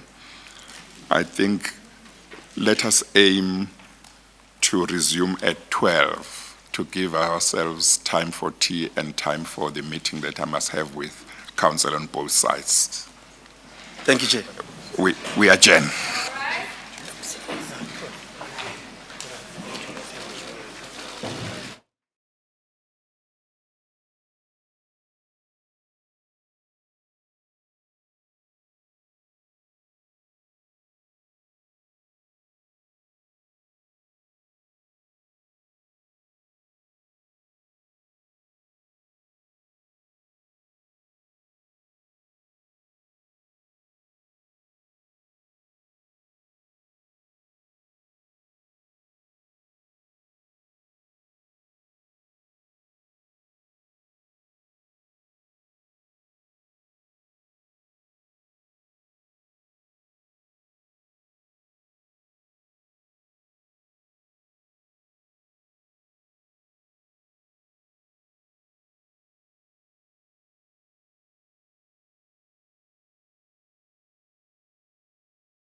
My meeting with counsel on both sides took longer than I had anticipated.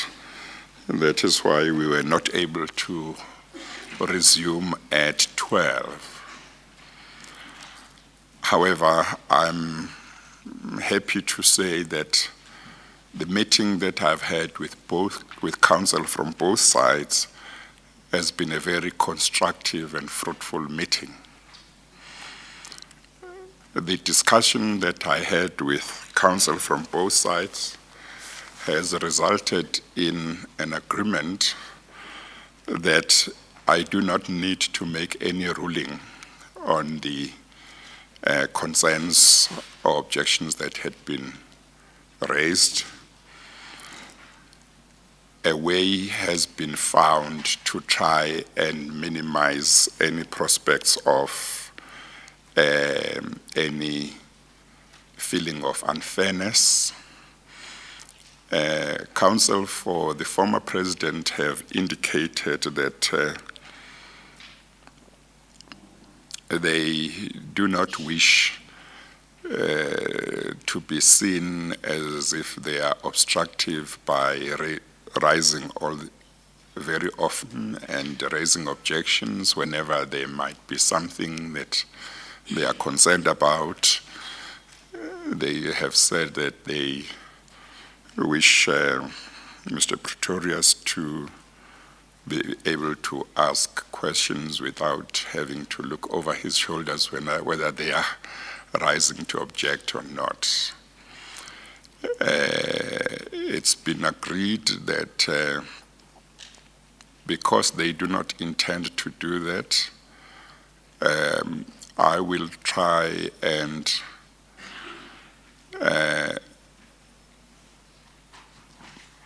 be more ready to intervene in case I think there is unfairness in any question. But it's been agreed that we can proceed. I don't need to make a ruling. Mr. Pretorius, from his side, will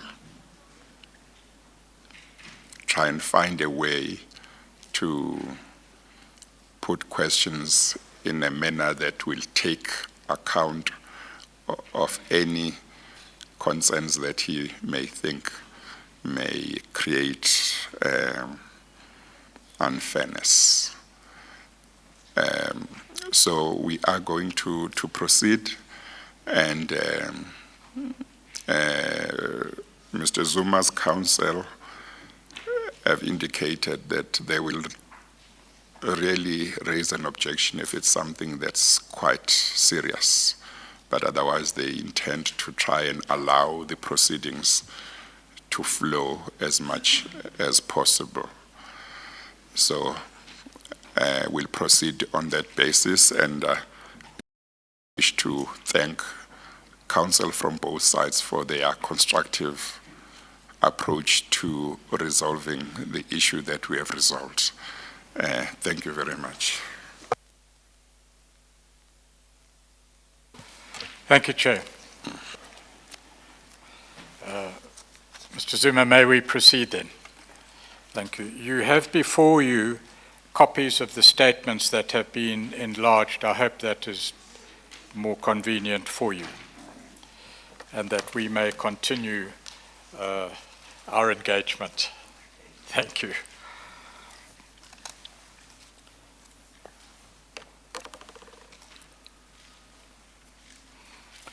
What I would like to put to you in relation to the evidence of Mr. Maseko is simply what he told the chair in his evidence, so that you have an opportunity to respond to it, and the import of what his evidence is, so that you also have an opportunity to respond to that. And if I may ask you to look at paragraph 47 and 48 on page 9.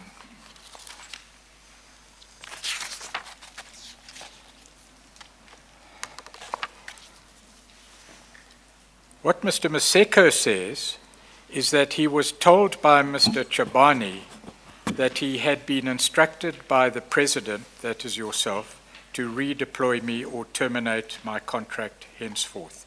You've already told the Chair, I understand, that you gave no such instruction, and you explained how it would come about in the ordinary course that a Director General may have his employment terminated at the hands of the reporting minister. Do you recall that? Yes. Right. He then says in paragraph 48, he told me, that is, Minister Chabani told Mr. Maseko, that although he had no choice but to implement the instruction from the President, he made a commitment not to throw me in the street because he knew I was a committed civil servant who had not done anything wrong. The essence of that statement by Mr. Maseko is that he was told by Minister Chabani that he had been a committed civil servant who had not done anything wrong. Do you have any response or comment about that? No, I don't know that message. I never gave an instruction to that effect. Yes. What is being said, I think, by Mr. Maseko is that as far as Minister Chabani was concerned, he had not done anything wrong. Do you know anything about that statement and Mr. Chabani's attitude? No. I think, as I said earlier, at that time there was shifting of the DGs between the departments for a variety of reasons, so I never issued any instruction.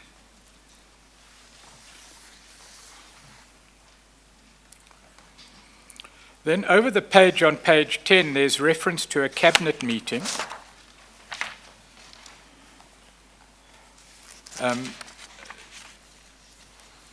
what Mr. Maseko says in paragraph 49 is, during the course of the cabinet meeting, I was informed that ETV News Channel was running with the news story that I was fired. Paragraph 50, during the tea break, I brought this to the attention of Minister Chabani, who was shocked that the matter of my imminent exit was somehow leaked to the media. Then 51, Minister Chabani consulted with the President during the break, and an impromptu announcement had to be made to Cabinet that I had been terminated as GCIS CEO and government spokesperson. That is evidence which relates to a direct consultation or evidence of a direct consultation between Minister Chabani and yourself during a cabinet meeting relating to an announcement that, in effect, that Mr. Maseko had been fired. Do you recall anything about that incident, or that alleged incident? No, I recall that. The minister coming to me, reporting this, and as always, then they were going to respond to the newspaper. It was just informing me.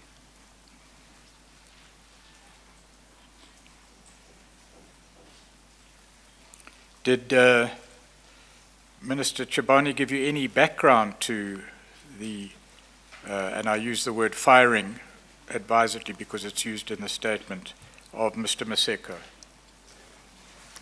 No, he didn't give me, he did not discuss the matter in terms of the background. He was just saying they've got to deal with this matter, because at that time, there was a shifting of the DGs, but it did not discuss the causes as to why the other DG was going this way. What was concerned with at the time was to correct the impression that was being given by the media, that has been sacked, that no, it's being shifted to another department. Did you know of the transfer then, because that is dealt with in the remainder of page 10 of Mr. Maseko to the post of Director General at the Department of Public Service and Administration. Yes, yes. Was that part of any decision that you made? No, the decision was made by the Cabinet. By the Cabinet.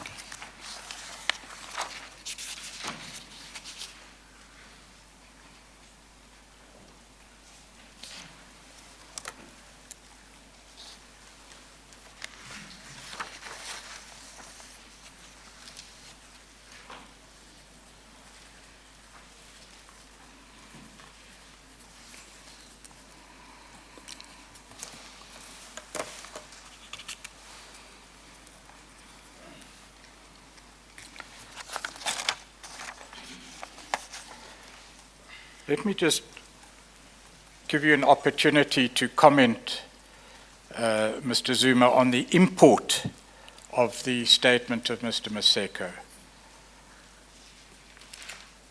Mr. Maseko, his evidence is that an improper approach was made to him to ensure that the full budget of the various departments for government advertising was allocated in favor of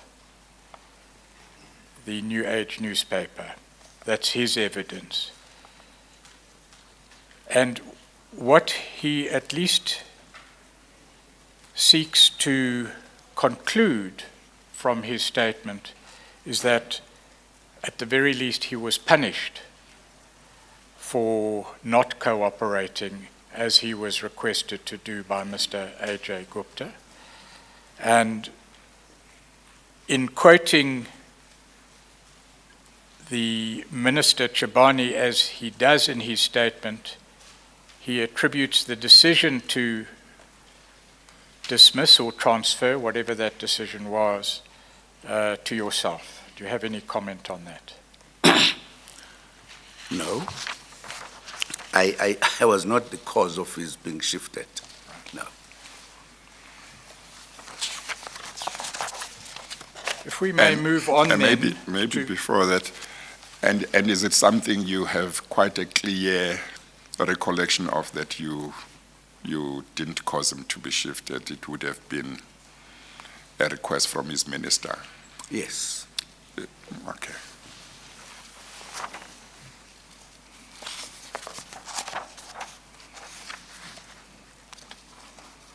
I'd like to go to page 17, if I may, and that is the statement of Ms. Mentor. Now, I'm mindful of certain comments made, Chair, yesterday about the evidence of Ms. Mentor, whether it was reliable or credible in any sense, and whether it would in those circumstances be fair to Mr. Zuma to put anything about what Ms. Mentor said. From the legal team's point of view, firstly, that is what was presaged in the correspondence, but that's a formality. It needs to be emphasized that no finding has yet been made about the credibility and reliability of her testimony. That is a matter for later consideration and decision by yourself, Chair. Having heard all the evidence and having given everybody who's concerned an opportunity to talk. So whatever may be said about her evidence, its cogency or otherwise, it's incumbent upon us, I understand, nevertheless to put her version to Mr. Zuma for his comment. Yes. In summary, Mr. Zuma, what Ms. Mentor testified to was that a member of the Gupta family offered, and I use that word advisedly, in inverted commas, because whether it was an offer or not, I will deal with in a moment. A ministerial position in exchange for favoring the commercial interests of the Guptas, and that she goes further. She says that that offer, insofar as it was an offer, was made with the knowledge and approval of yourself. Now we can go through it bit by bit. There are other surrounding aspects of her evidence that I can put to you, I should put to you briefly, in fairness, but that is the essence of her evidence. Do you want to answer it at a general level, or shall we go into the detail? No, I had no interaction with this witness, nothing. Right.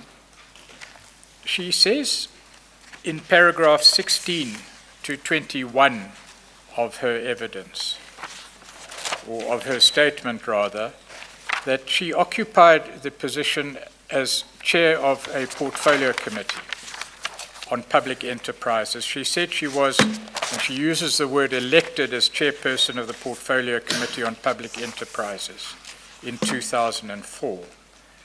And that in 2010 she was removed from this position. And again, what she says is that in her opinion, the reasons for her removal were twofold: that she refused to meet with yourself on that China state visit, which I think you would recall, because it's central to her evidence. Let's just place that evidence properly in its context. There was a visit to China at a stage at which you were present. She says that there was a request that she meet with you and that she refused. Do you recall anything about that? I know nothing about it. Right. She says that another reason for her removal as chairperson of the portfolio committee was that she refused to assist in the closure of the SAA, South African Airways route to India. Do you know anything about that issue? No, I know nothing about that. She does say that she was taken to task in relation to the China trip because Transnet actually paid for that visit, and she was taken to task for that. Who paid for Transnet. the trip? Transnet? Yes. Do you know anything about that issue? No, I know nothing about it. Well, wouldn't that be a parliamentary issue in the National Assembly? Yes. Well, it may be put that that was the real reason, and that's why I'm...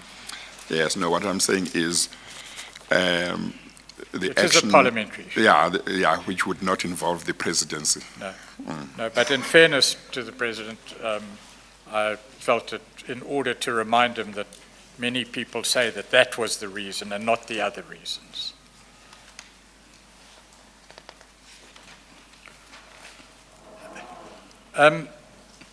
Then she talks at paragraph 26 and following, Mr. Zuma, of the visit to China. And she said that she traveled to China in her capacity as portfolio committee chair of public enterprises.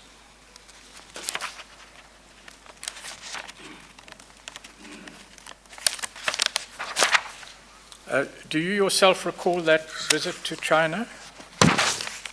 It was in and about August 2010. I know there may have been plenty of visits, and it's... Well, shouldn't you just give him more details? I think it was said it was a state visit, but the way you put it, it's like whether he recalls Ms. Mentor's visit to China. Yes, it was a state visit, and in fact there was a state banquet, according to her evidence, in China in August 2010. A large contingent of South African officials, parliamentarians, government officials, executive members apparently attended, including, she says the Guptas. And she said at that visit, the Guptas played a prominent role or an organizational role in the visit. Do you recall anything of that nature? No, I don't. Okay. I don't. Well, maybe let's say, I'm sorry, do you recall a state visit that you may have made to China? Was it 2011? 2010. 2010. Or about August 2010. Well, I've gone to China several times. Yes. I might have to look at my records. You might not recall that in that year you had one or not, but you have had a few of them, a few state visits there. Yeah, because I've gone to China a number of times. Yes. If I don't check my records, Yes. I won't be able to be exact say. and give the exact answer. Yes, okay, thank you. Would you recall any state visit at which the Guptas were present, played any role whatsoever? No, I don't.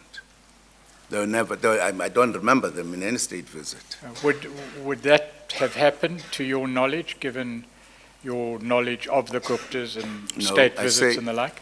No, I've just answered to say I don't remember. Them Don't being remember. a part of our visit and taking prominent role, what would they be doing? Was it got nothing to do with the visit?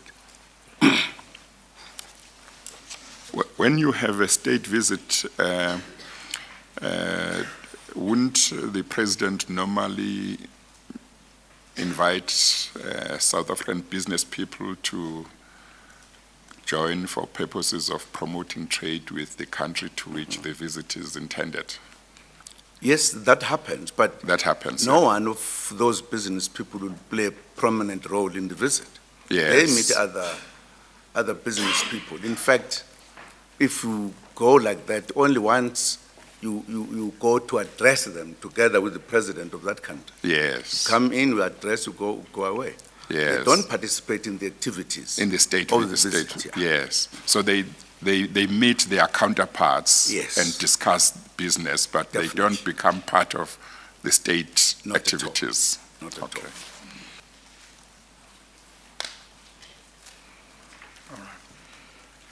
She also said in her statement, Mr. Zuma, that on the evening of the state banquet in China, she was approached by a gentleman who told her that you wished to meet with her at the Chinese presidential guest house.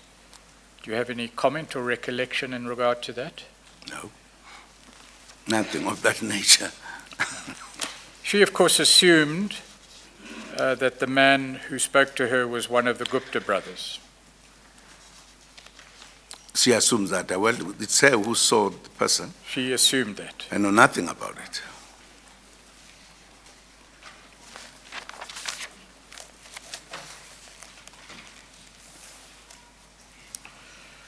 Then, in paragraph 59, if you would turn to that, please, Mr. Zuma. Page 59, 59. Paragraph 59, I'm sorry. paragraph 59.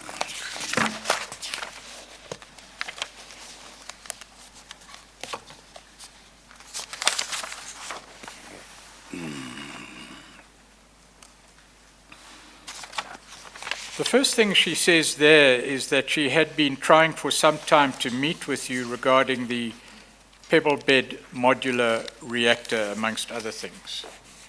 Do you know anything about her attempts to meet with you about that issue? No, nothing.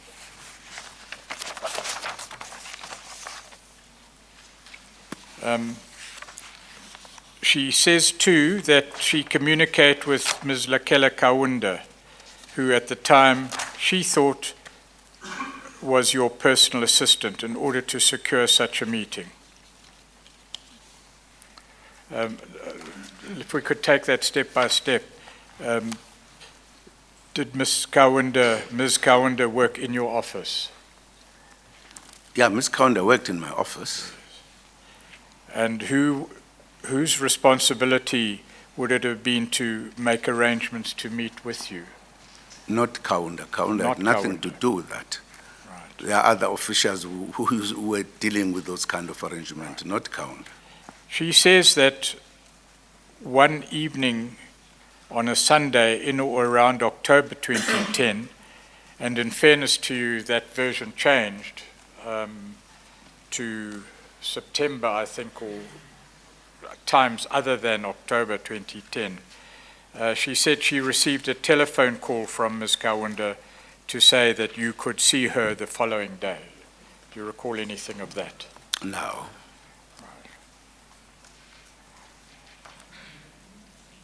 One second, Mr. Pretorius. Lerat.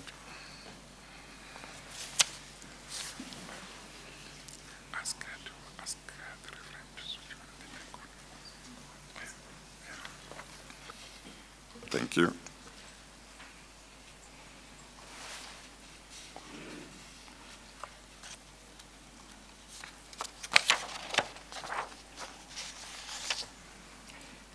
In any event, what she then said in her evidence, and I'm moving to paragraph 63, she said that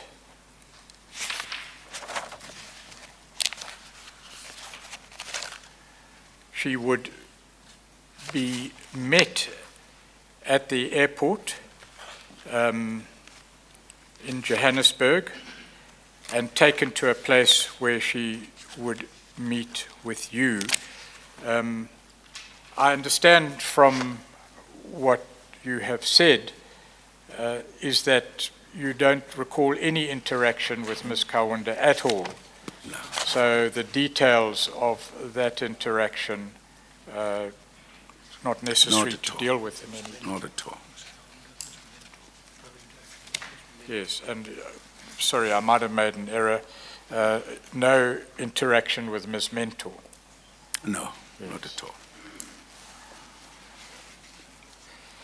She then says that she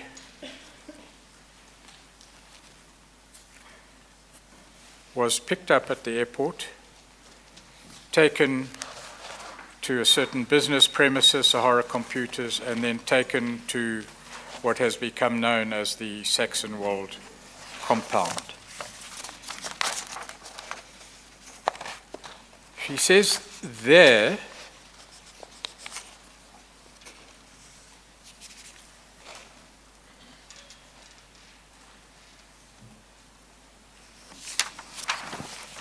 that in the course of events that morning, A.J. Gupta told her that you knew of this meeting, but I take it that consistent with your previous answers, that's not a matter that you can comment on.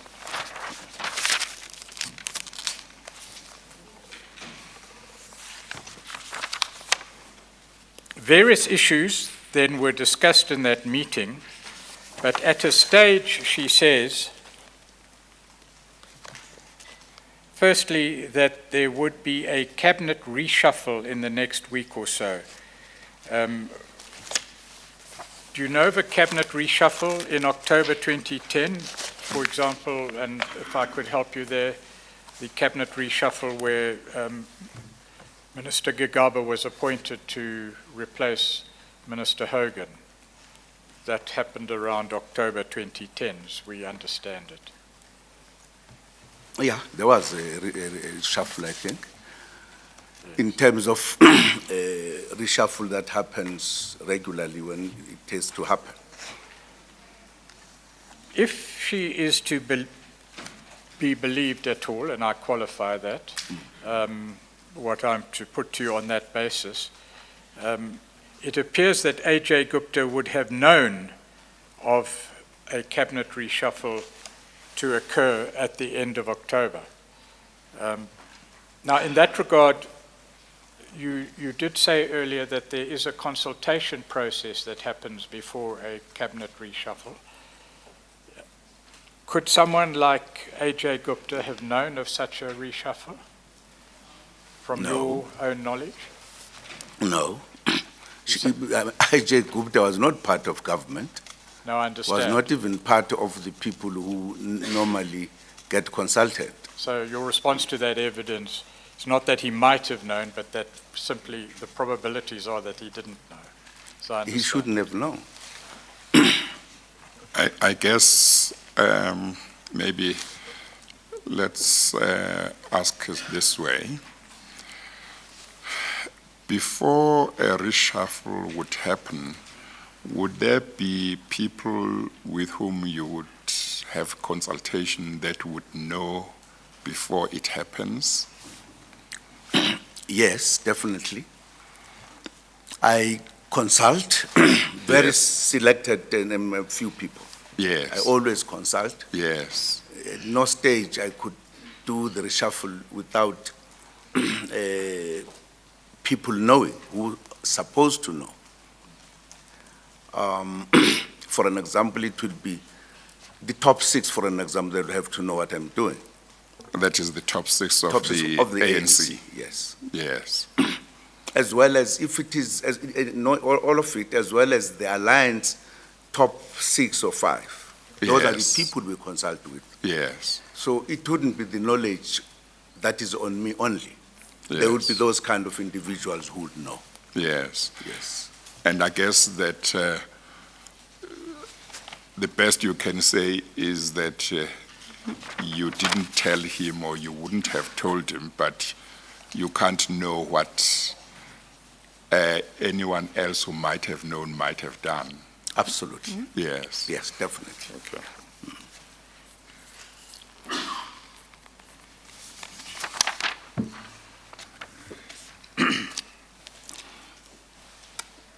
AJ Gupta, according to the statement at least, the written statement that you have before you, said to her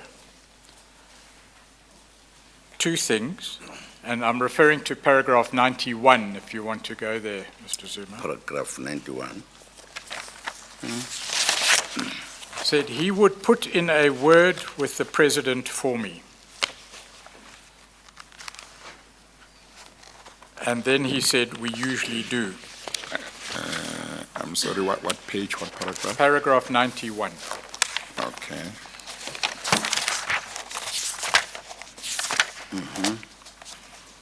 So what she said, that's Ms. Mentor,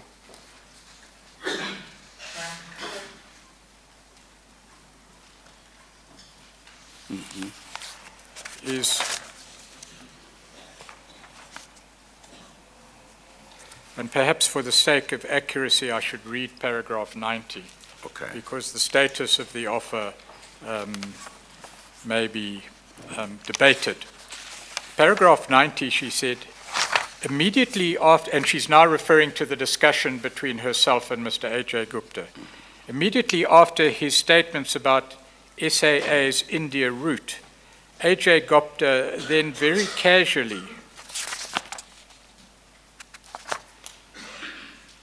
and much to my astonishment, proceeded to offer me the position of Minister of Public Enterprises if I would agree to facilitate the closure of SAA's India route when I became Minister. A.J. Gupta said there would be a cabinet reshuffle in the next week or so, and he said he had an offer for me. He said that I could be the next Minister of Public Enterprises if I agreed to facilitate the closure of the route. But the import of her statement is qualified, and in fairness, that qualification should be put to you. She goes on in paragraph 91 to say, it is an understatement to say that I was shocked by the offer.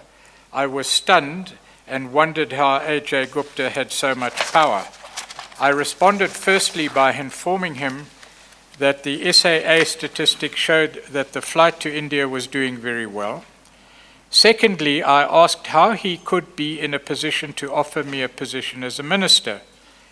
A.J. Gupta said he would put in a word for the president for me. After this statement, there was silence in the room, after which A.J. stated, we usually do. I perceived his tone to be boastful. I then asked him who we was, but he did not respond.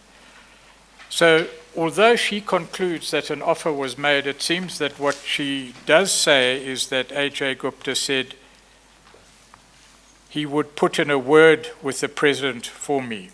I'm not sure whether that was a firm offer or not, but the question then arises about what she says is that A.J. Gupta informed her that he had communications with you in which he would suggest who should be appointed as a minister. So that's the import of her evidence. Rather than I think I pressed the wrong one.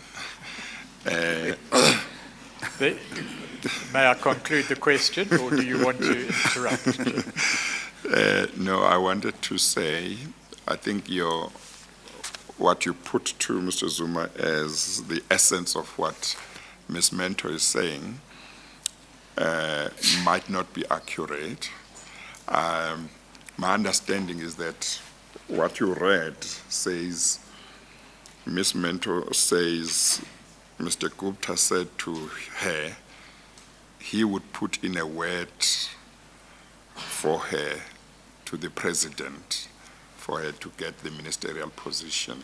But you said she said there was communication, which might suggest there had been prior communication. No. I don't know if that is there, but that's what I heard. No, let me make it clear. Yeah. In fairness to all concerned, she says two things. In paragraph 90, she said, he made me an offer. A.J. Gupta made me an offer of a presidential position. She qualifies this somewhat in her next paragraph to say, he would put in a word with the president for me. So her evidence is to the effect that A.J. Gupta said that he would suggest to you or advise or try to persuade or however communicate with you in relation to her future appointment as a Minister of Public Enterprises. So what I'm attempting to put to you is the import of the statement that A.J. Gupta said he would put in a word with yourself in her favor. Any response to that? Is that clear? I don't know what could be my response because they were discussing two of them. Yes. I had nothing to do with it. No, I understand. Absolutely. But, I think maybe the question should be, was your relationship with Mr. I.J. Gupta, to your knowledge, such that he could make suggestions to you as to who should be appointed minister? No, not at all. It had nothing to do with what happens in government. so for clarity's sake, the question put to you is not to comment on what was said between them and to interpret the conversation that happened between them, but merely to raise the factual question arising out of that, that Mr. Gupta appeared, according to Ms. Mentor, to be of the opinion that he could talk to you about ministerial appointments. By the chair. And is that correct or not correct? You have an opportunity to deal with that allegation. No. That's why I'm saying, discussing two of them about either offering whatever, other one being surprised. I'm not there. I don't know why they reached that kind of a discussion. Then I haven't made myself clear, and perhaps the chair needs to rephrase his question as well. The question is not what happened or what is interpreted about a conversation at which you were not present. The question is, did Mr. Gupta ever speak to you about an appointment into a ministerial position? No, never.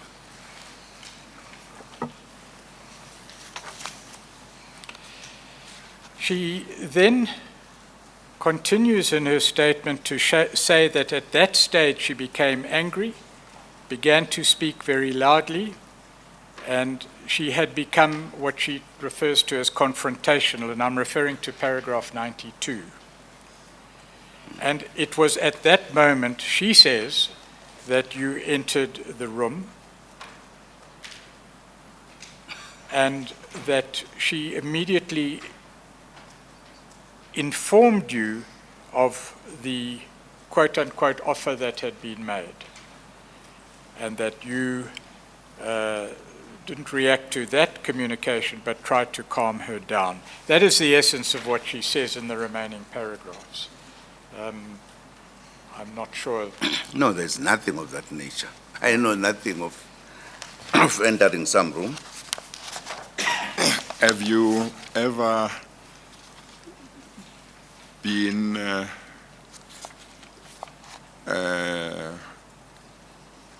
at the Gupta residence at the same time as her?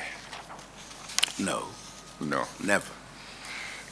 Do you recall who Miss Mento is? Yes, I you recall. do recall, yeah. Yes, Yeah, I recall. I know.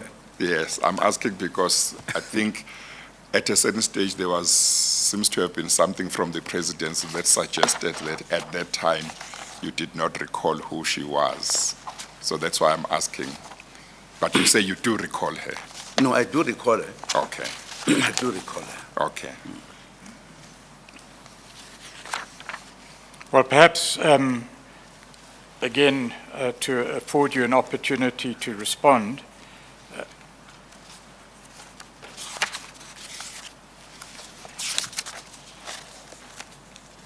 on page 54,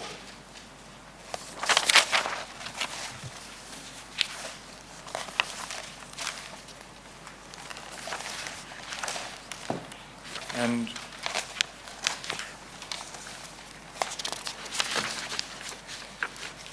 Chair, Are you moving away from that no, I'm incident? going exactly to that point.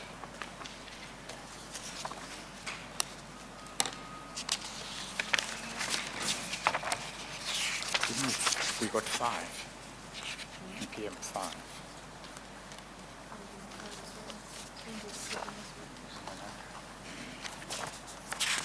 Again, MPM 5 on page 54 is illegible, so it's not of any use to anybody, but I do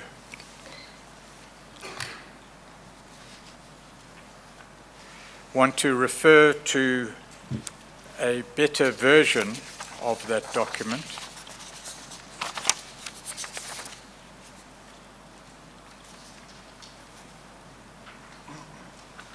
Give it to me. Give it to me. A more direct route this time, Chair. Have you got a clearer copy for counsel for Mr. Zuma? Yes.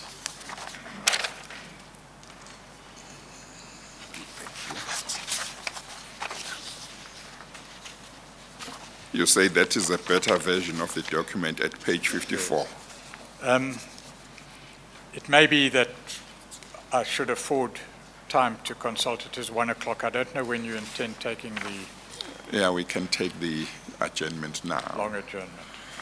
Okay, let's take the lunch adjournment now. And then the matter can be discussed in the meanwhile. You can discuss the matter, yeah. We'll take the lunch adjournment now and resume at 2 o'clock. We adjourn.